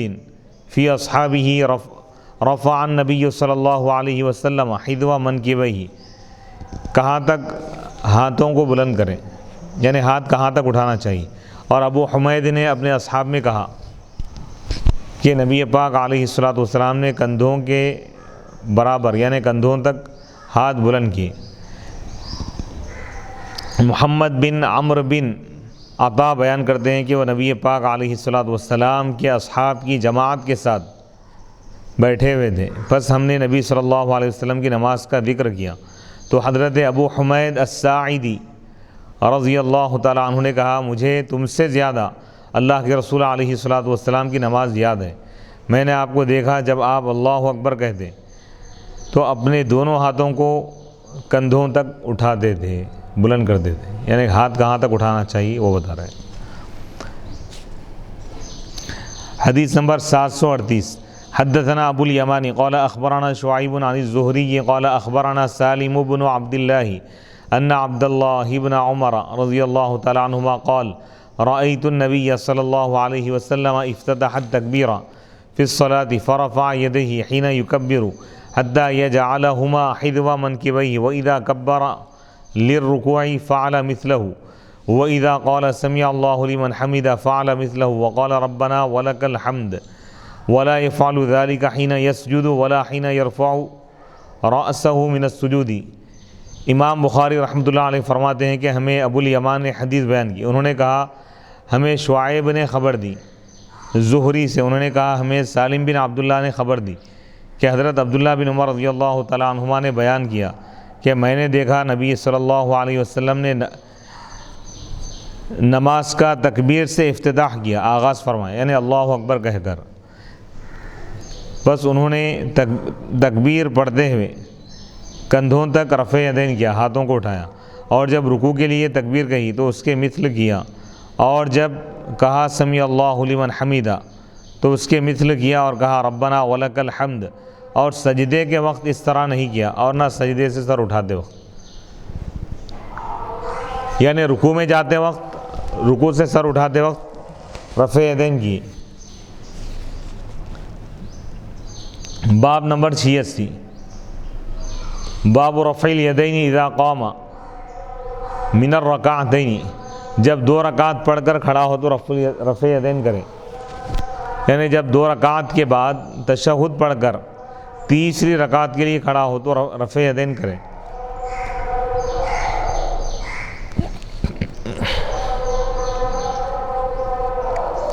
حدیث نمبر 739، حدثنا عیاش قال حدثنا عبد الاعلی قال حدثنا عبید اللہ عن نافع ان ابن عمر كان اذا دخل في الصلاة كبر ورفع يديه واذا ركع رفع يديه واذا قال سمع الله لمن حمده رفع يديه واذا قام من الركعتين رفع يديه ورفع ذلك ابن عمر إلى نبي الله صلى الله عليه وسلم۔ رواه حماد بن سلمة عن أيوب عن نافع عن ابن عمر عن النبي صلى الله عليه وسلم، ورواه ابن طهمان عن النبي عن أيوب وموسى بن عقبہ مختصرا۔ امام بخاری رحمۃ اللہ علیہ فرماتے ہیں کہ ہمیں عیاش نے حدیث بیان کی، انہوں نے کہا ہمیں عبد الاعلی نے حدیث بیان کی، انہوں نے کہا ہمیں عبید اللہ نے حدیث بیان کی نافع سے کہ حضرت عبداللہ بن عمر رضی اللہ تعالیٰ عنہما جب نماز میں داخل ہوتے تو اللہ اکبر کہتے ہوئے رفع یدین کرتے، اور جب رکوع کرتے تو رفع یدین کرتے، اور جب سمیع اللہ لمن حمیدہ کہتے تو رفع یدین کرتے، اور جب 2 رکعت پڑھ کر کھڑے ہوتے تو رفع یدین کرتے۔ حضرت عبداللہ بن عمر رضی اللہ تعالیٰ عنہما نے اس حدیث کو نبی پاک علیہ الصلوۃ والسلام تک مرفوع کیا ہے، اور اس حدیث کو حماد بن سلمہ نے ایوب سے اور ایوب نے نافع سے، وہ حضرت عبداللہ بن عمر رضی اللہ تعالیٰ عنہما سے روایت کیا ہے، اور اس حدیث کو ابن طہمان نے ایوب سے اور موسیٰ بن عقبہ سے اختصار کے ساتھ روایت کیا ہے۔ فقہائے مالکیہ کے نزدیک 2 رکعت کے بعد کھڑے ہو کر رفع یدین کرنے کا شرعی حکم، یعنی 2 رکعت سے تیسری رکعت کے لیے جب اٹھتے ہیں کھڑے ہوتے ہیں تو اس وقت رفع یدین کرنا چاہیے یا نہیں، اس کے متعلق مالکی فقی علامہ ابو الحسن علی بن خلف ابن بطال مالکی قرطبی رحمۃ اللہ علیہ فرماتے ہیں کہ اس حدیث میں 2 رکعت کے بعد کھڑے ہو کر رفع یدین کرنے کا جو ذکر آیا ہے وہ زائد ہے، اور جو شخص رفع یدین کرتا ہے اس کے لیے اس حدیث کو قبول کرنا واجب ہے۔ اور امام احمد بن حنبل 2 سجدوں کے درمیان رفع یدین نہیں کرتے تھے، اور نہ 2 رکعت پڑھ کر کھڑے ہو کر رفع یدین کرتے تھے، حالانکہ وہ ہر جھکتے وقت اور اٹھتے وقت رفع یدین کرتے تھے، اور ممکن ہے کہ امام بخاری نے اس حدیث سے ان پر رد کیا ہو، یعنی امام مالک رحمۃ اللہ علیہ کے پاس 2 رکعت سے دوسری رکعت میں قاعدے میں بیٹھ کر جب اٹھتے ہیں تیسری رکعت کے لیے تو امام مالک کے پاس رفع یدین کرنا ہے، اور امام احمد بن حنبل رحمۃ اللہ علیہ رفع یدین نہیں کرتے تھے۔ تو غالباً امام بخاری رحمۃ اللہ علیہ یہ حدیث لا کر فقہ مالکی امام مالک رحمۃ اللہ علیہ کے موقف کی آپ تائید کرنا چاہتے ہیں کہ دوسری رکعت سے جب کھڑے ہو تو رفع یدین کریں. تو امام بخاری رحمۃ اللہ علیہ کا بھی یہی رجحان ہے اور یہی میلان. وہ جو حدیث لاتے ہیں اس سے ان کی فقہی جو رائے ہے اور ان کا مذہب اور ان کی رائے اس سے معلوم ہوتی ہے.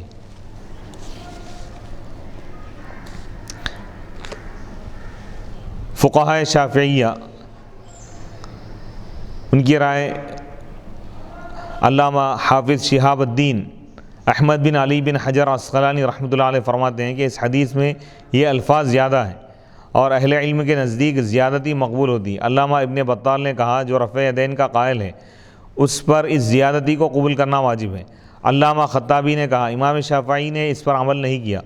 اور ان کے قاعدے کے مطابق حدیث میں جو الفاظ زائد ہو ان کا قبول کرنا لازم ہے. امام ابن خزیمہ نے کہا 2 رکعت پڑھ کر کھڑے ہو کر رفع یدین کرنا سنت ہے، اگرچہ امام شافعی نے اس کا ذکر نہیں کیا. بس حدیث کی سند صحیح ہے اور امام شافعی نے کہا ہے کہ سنت پر عمل کرو اور میرے قول کو چھوڑ دو. ابن دقیق نے کہا ہے کہ اس حدیث کے موافق عمل امام شافعی کا مذہب نہیں ہے اور انہوں نے جو کہا ہے کہ جب حدیث صحیح ہو تو وہی میرا مذہب ہے. اس کا محمل یہ ہے کہ جب انہیں کسی مسئلے پر حدیث نہ ملے اور جب حدیث مل جائے اور وہ اس کو قبول نہ کرے یا اس کی تعویل کرے تو پھر وہ حدیث ان کا مذہب نہیں ہے.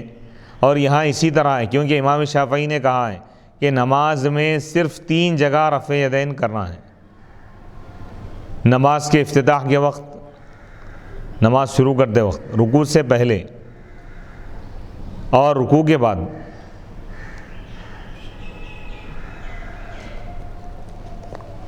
فقہاء حنبلیہ حافظ زین الدین عبد الرحمن بن شہاب الدین ابن رجب الحنبلی رحمۃ اللہ علیہ فرماتے ہیں کہ امام شافعی اور امام احمد کا مشہور مذہب یہ ہے کہ جب 2 رکعت پڑھ کر کھڑا ہو تو رفع یدین نہ کرے. معتبر اور مستند ان کی بات اور ان کا قول یہ ہے کہ دوسری رکعت پڑھنے کے بعد تیسری رکعت کے لیے جب وہ ٹھہرے گا تو رفع یدین نہیں کرنا ہے. امام احمد نے کہا میں اس پر عمل نہیں کرتا اور نہ یہ میرا مذہب ہے، اور انہوں نے کہا حضرت عبداللہ بن عمر رضی اللہ تعالیٰ عنہ نماز میں ان 3 مقامات کے علاوہ رفع یدین نہیں کرتے تھے. نافع نے حضرت عبداللہ بن عمر رضی اللہ تعالیٰ عنہما سے روایت کیا ہے کہ میں نے نبی صلی اللہ علیہ وسلم کو دیکھا، آپ نے پہلی تکبیر کے بعد رکوع سے پہلے اور رکوع کے بعد رفع یدین کیا، اس کے بعد آپ تکبیر پڑھتے تھے اور رفع یدین نہیں کرتے تھے. اس مسئلے میں احناف کی کیا رائے ہیں؟ علامہ بدر الدین محمود بن احمد عینی حنفی رحمۃ اللہ علیہ فرماتے ہیں امام طحاوی نے کہا ہے کہ حضرت علی رضی اللہ تعالیٰ عنہ سے اس حدیث کے خلاف منقول ہے، کیونکہ عاصم بن کلیب نے حضرت علی رضی اللہ تعالیٰ عنہ سے روایت کیا ہے کہ وہ نماز میں پہلی تکبیر کے وقت رفع یدین کرتے تھے، پھر اس کے بعد رفع یدین نہیں کرتے تھے. اور یہ ممکن نہیں ہے کہ حضرت علی رضی اللہ تعالیٰ عنہ نے نبی صلی اللہ علیہ وسلم کو پہلی تکبیر کے بعد رفع یدین کرتے ہوئے دیکھا ہو اور وہ اس کو ترک کر دیں. سوائے اس صورت کے کہ ان کے نزدیک ان کا منسوخ ہونا ثابت ہو چکا ہو. اور یہ روایت جس میں 2 رکعت کے بعد کھڑے ہو کر رفع یدین کا ذکر ہے، اس کا ضعف اس طرح ثابت ہے کہ یہ حدیث ایک اور سند سے ثابت ہے اور اس میں 2 رکعت کے بعد کھڑے ہو کر رفع یدین کرنے کا ذکر نہیں ہے.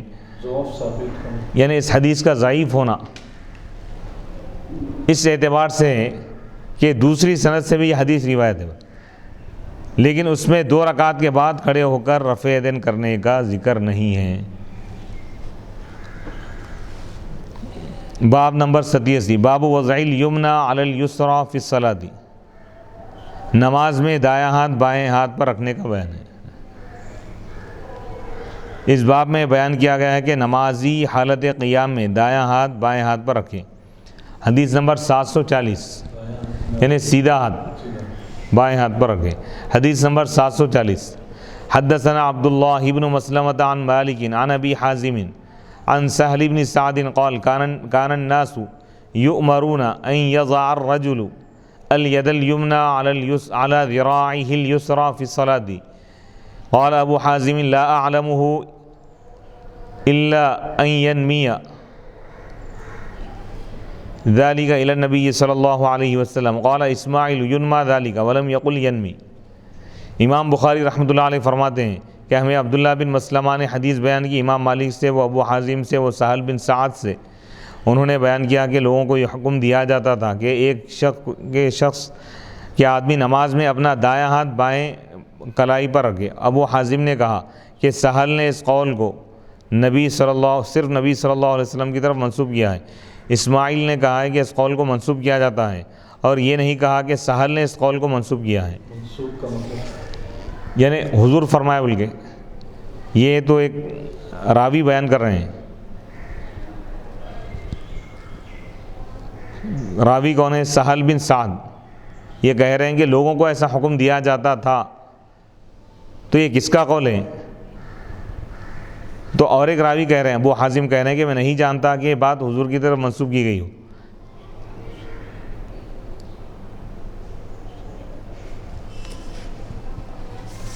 نماز میں ہاتھ باندھنے کے متعلق فقہا کے اقوال، فقہا کا اختلاف. علامہ بدر الدین محمود بن احمد عینی حنفی رحمۃ اللہ علیہ فرماتے ہیں کہ ہمارے نزدیک نماز کی حالت قیام میں ہاتھ باندھنے چاہیے. یعنی ہاتھ باندھنا یا نہیں، پہلا اختلاف تو یہ ہے. تو لیکن احناف کے پاس ہاتھ باندھنا ہے، حالت قیام میں ہاتھ باندھ کے ٹھہرنا ہے.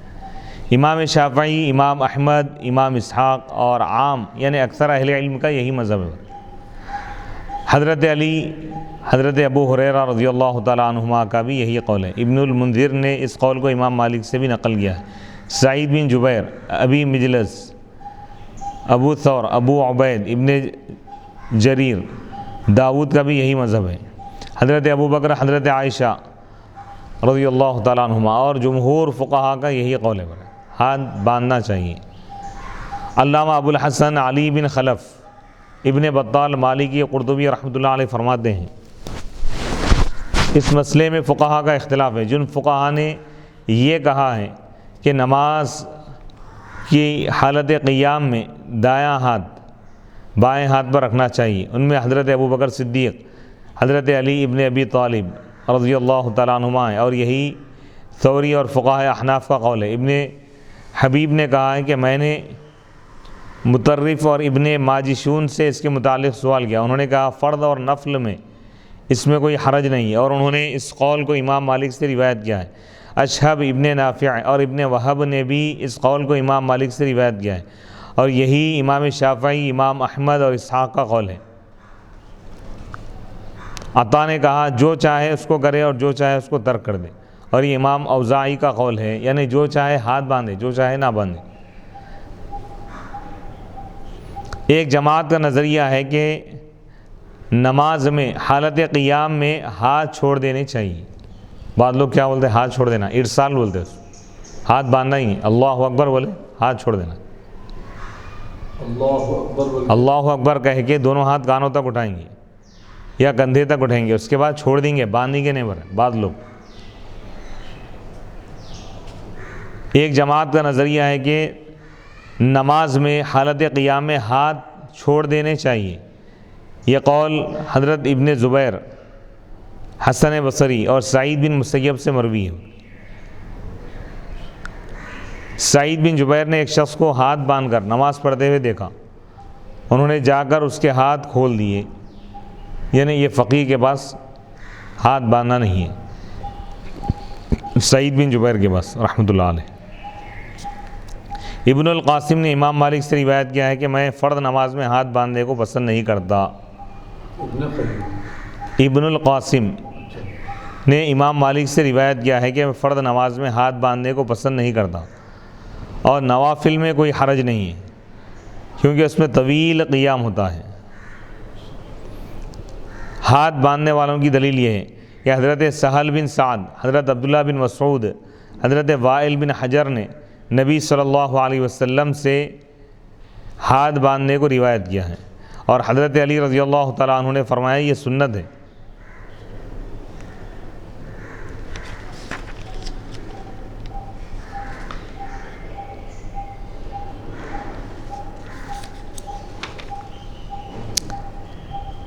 ابن القصار نے کہا جنہوں نے ہاتھ باندھنے کو مکروہ کہا ہے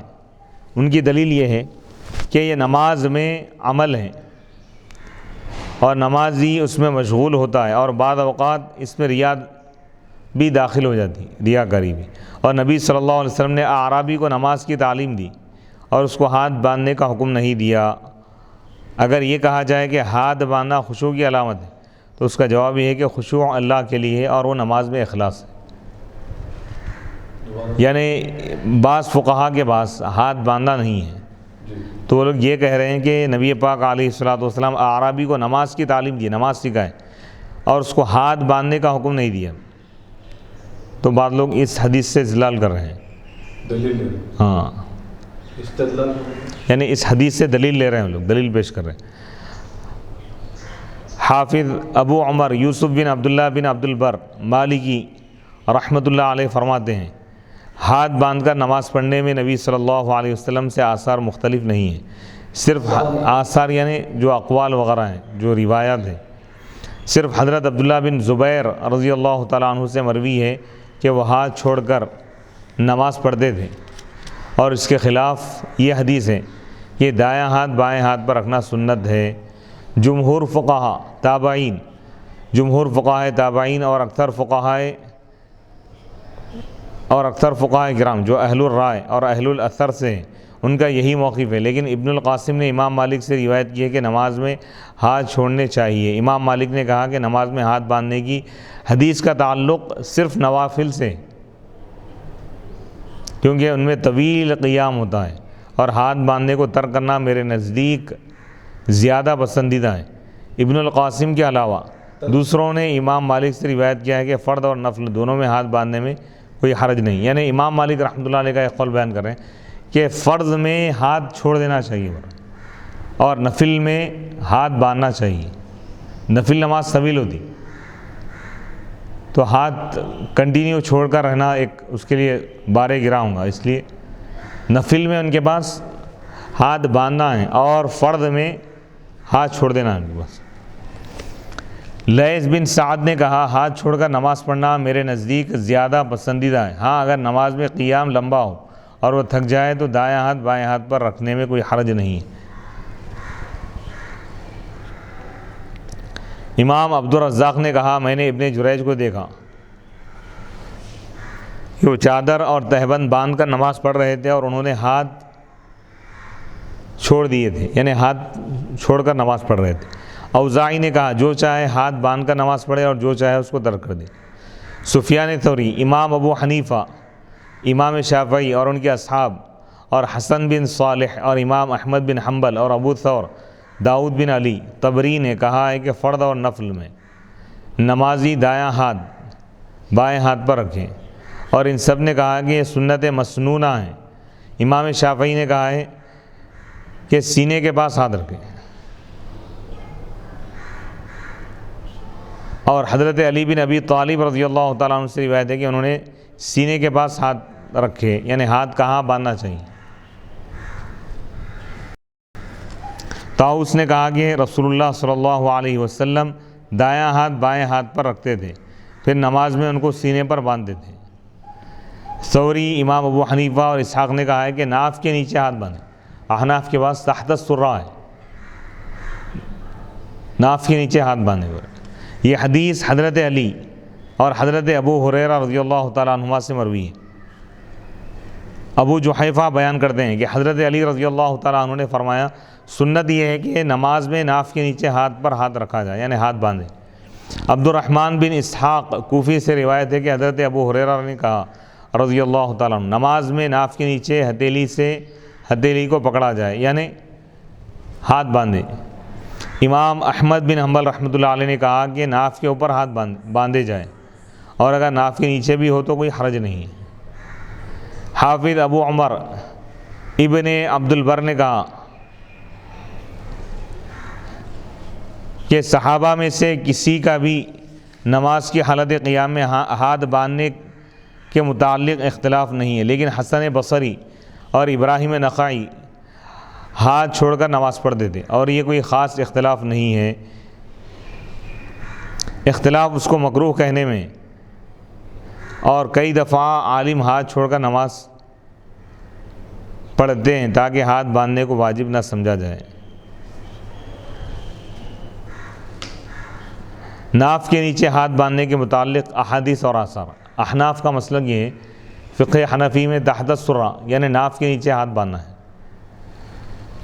تو مفتی صاحب، احناف کے نزدیک ہاتھ یعنی ناف کے نیچے باندھنے پر احادیث اور آثار، احادیث اور تو بات سمجھ میں آ رہی ہے، مگر احادیث اور آثار جب دو ایک ساتھ یہ کہا جائیں گا، بولا جائیں گا، تو اس سے کیا مراد لیا جائے؟ احادیث سے مراد نبی پاک علیہ الصلوۃ والسلام کے اقوال، افعال اور احوال ہیں، اور آثار سے مراد صحابہ رضی اللہ تعالیٰ عنہ اور تابعین کے اقوال کو آثار کہتے ہیں۔ ابو معاشر بیان کرتے ہیں کہ ابراہیم نخعی نماز میں ناف کے نیچے بائیں ہاتھ کے اوپر دائیں ہاتھ رکھتے تھے، سیدھا ہاتھ رکھتے تھے۔ حجاج بن حسان بیان کرتے ہیں کہ میں نے ابو مجلس سے سوال کیا کہ نمازی نماز میں ہاتھ کس طرح رکھے، تو انہوں نے کہا دائیں ہاتھ کی ہتھیلی کا اندرونی حصہ بائیں ہاتھ کی ہتھیلی کے بیرونی حصے پر ناف کے نیچے رکھیں۔ ابو جحیفہ بیان کرتے ہیں کہ حضرت علی رضی اللہ تعالیٰ عنہ نے فرمایا نماز کی سنت سے یہ ہے کہ ناف کے نیچے ہاتھ کے اوپر ہاتھ رکھا جائے۔ نماز کی سنت سے یعنی نماز کے طریقے میں سے یہ ہے، سنت سے مراد طریقہ، اس کے آداب میں سے یہ ہے، یعنی ناف کے نیچے ہاتھ باندھا جائے، ہاتھ پر ہاتھ رکھا جائے، یعنی بائیں ہاتھ پر سیدھا ہاتھ رکھا جائے۔ ہاتھ چھوڑ کر نماز پڑھنے کے متعلق آثار۔ حضرت حسن بصری رحمۃ اللہ علیہ بیان کرتے ہیں کہ مغیرہ اور ابراہیم ہاتھ چھوڑ کر نماز پڑھتے تھے۔ عمرو بن دینار بیان کرتے ہیں کہ حضرت عبداللہ بن زبیر رضی اللہ تعالیٰ عنہما ہاتھ چھوڑ کر نماز پڑھتے تھے۔ عبداللہ بن یزید بیان کرتے ہیں کہ میں نے ابن المسیب کو ہاتھ باندھ کر نماز پڑھتے ہوئے نہیں دیکھا، وہ ہاتھ چھوڑ کر نماز پڑھتے تھے۔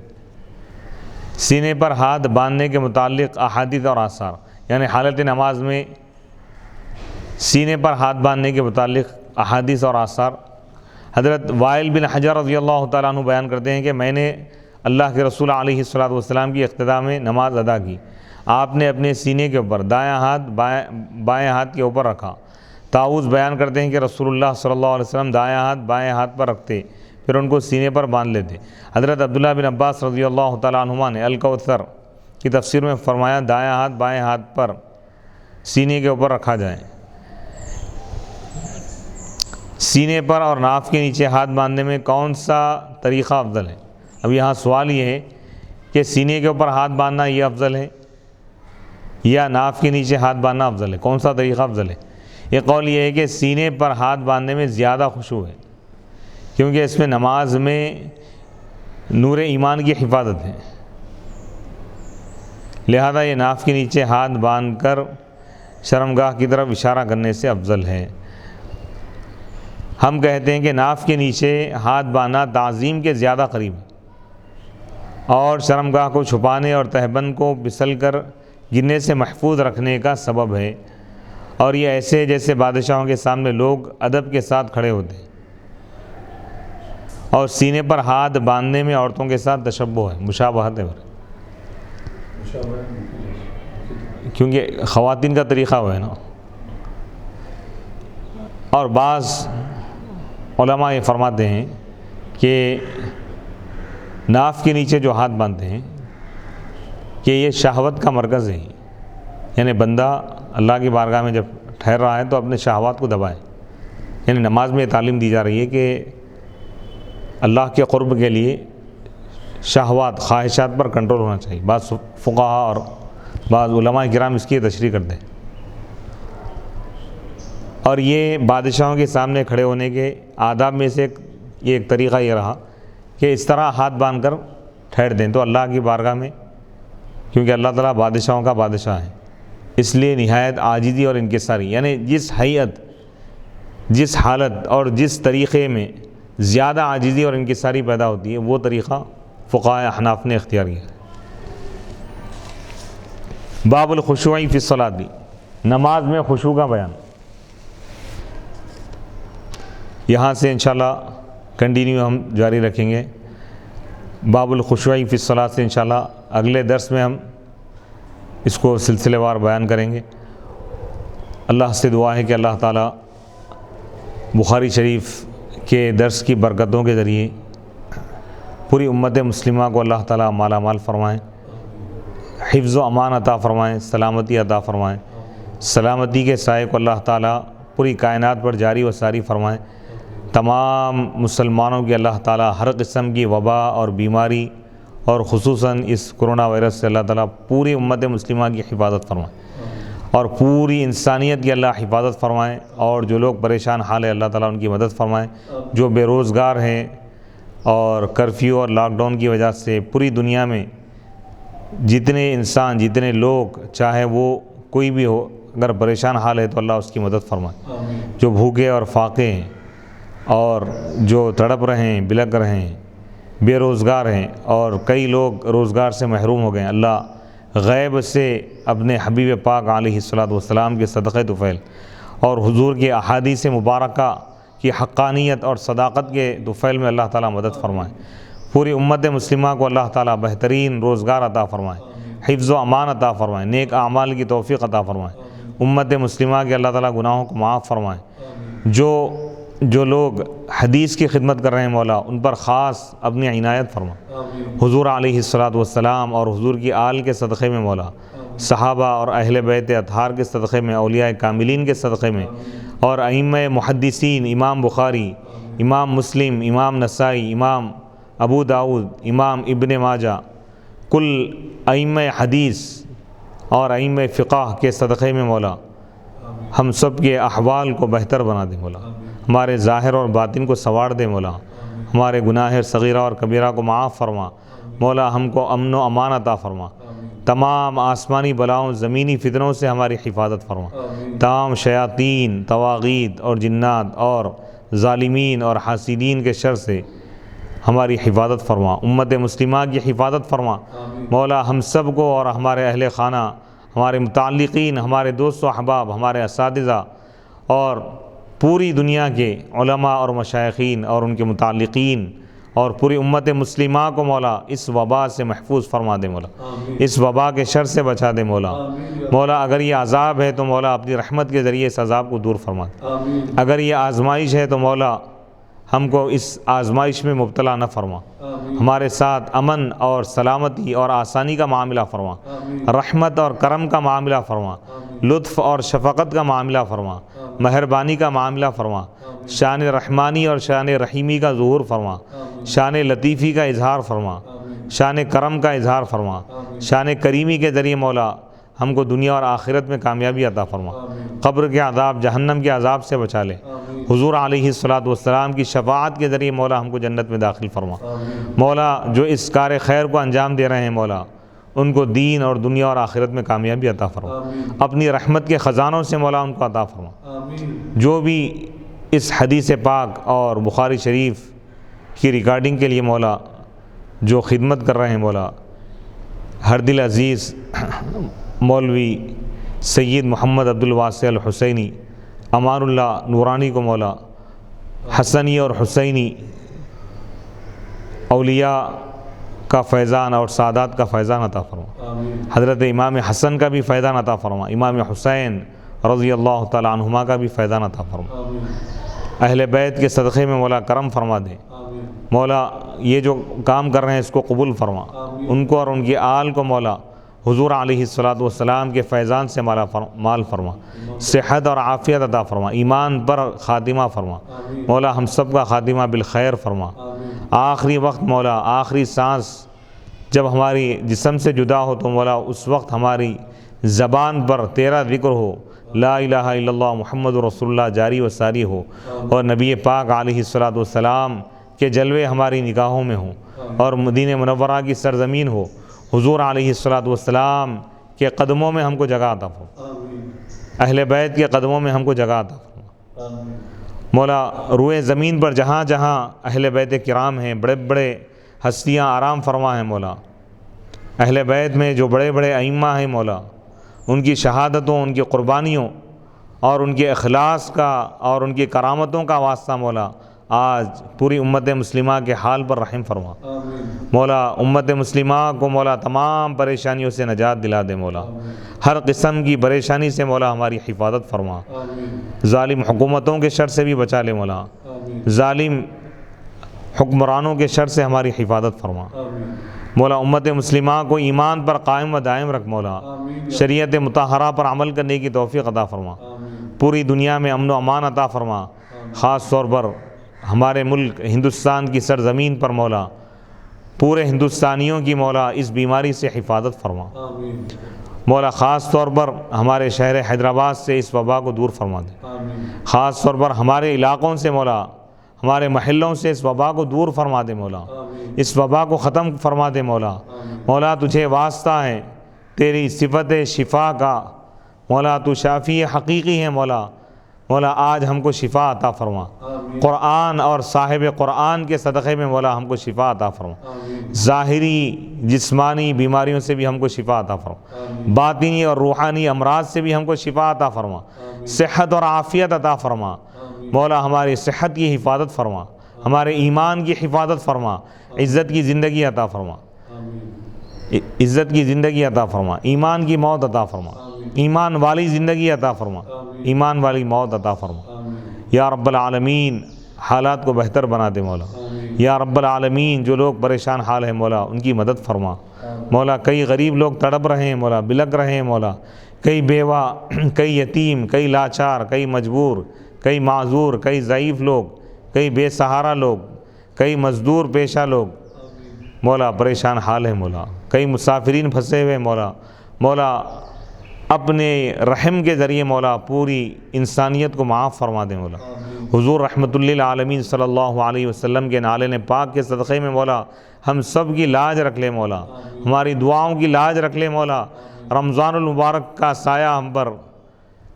سایہ فگن ہے مولا، ماہ رمضان المبارک ہم پر سایہ فگن ہے مولا، اس کی رحمتوں سے اس کی برکتوں سے ہم کو محروم نہ فرما مولا،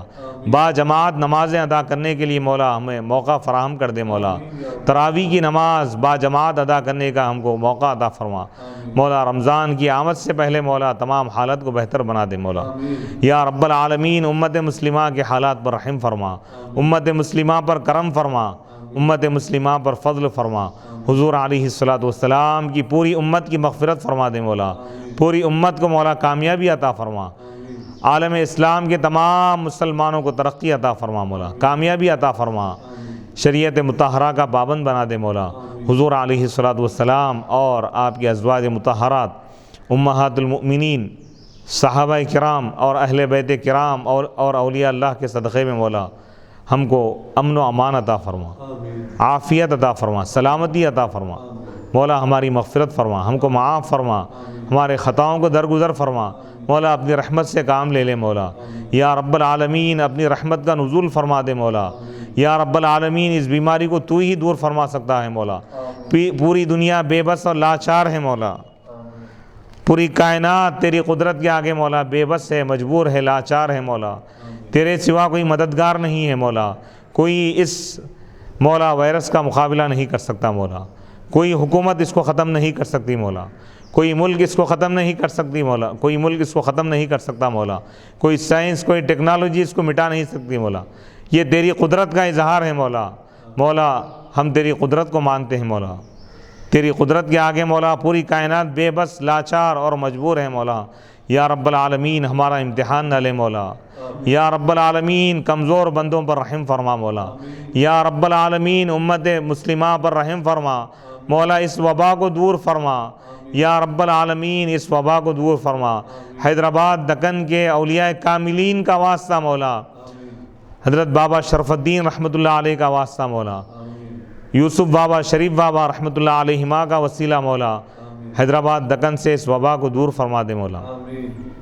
سلطان الہند حضرت سیدنا خواجہ معین الدین چشتی اجمیری رحمۃ اللہ علیہ کا وسیلہ مولا، ہندوستان کے حالات کو بہتر بنا دے مولا، ہندوستان سے اس وبا کو دور کر دے مولا، امت مسلمہ پر رحم فرما دے مولا، پوری انسانیت پر رحم فرما مولا. مولا جو کافر ہیں ان کو ایمان کی توفیق عطا فرما, جو ایمان والے ہیں مولا ان کو عمل کی توفیق عطا فرما, حسن اخلاق کی توفیق عطا فرما, حسن کردار عطا فرما, حسن عقیدہ عطا فرما. حضور علیہ الصلاۃ والسلام کی کامل محبت, کامل اطاعت اور کامل ادب ہم کو عطا فرما. حضور علیہ الصلاۃ والسلام کی محبت میں ہم کو زندگی عطا فرما. حضور علیہ الصلاۃ والسلام ہی کی محبت میں ہم کو موت عطا فرما.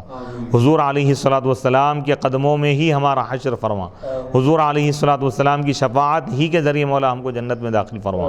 نبیین, صدیقین, شہداء اور صالحین اور خصوصاً حضور رحمت للعالمین صلی اللہ علیہ وسلم کے وسیلے سے مولا حضور علیہ الصلاۃ والسلام کے مبارک ارشادات, مبارک احادیث کے صدقے میں مولا ہماری ان تمام دعاؤں کو قبول فرما. تمام رحمتوں, نعمتوں, سعادتوں سے ہم کو مالا مال فرما. دونوں جہاں میں ہم کو کامیابی عطا فرما. آخری سانس تک مولا ہم کو صحت اور عافیت کے ساتھ رکھ. ہم کو اور پوری امت مسلمہ کو مولا صحت اور عافیت کے ساتھ رکھ اور خاتمہ بالخیر فرما. نبی پاک علیہ الصلاۃ والسلام کے وسیلے سے ہماری ان تمام دعاؤں کو قبول فرما. وصلی اللہ تعالی علی خیر خلقہ سیدنا محمد و آلہ و اصحابہ اجمعین والحمد للہ رب العالمین.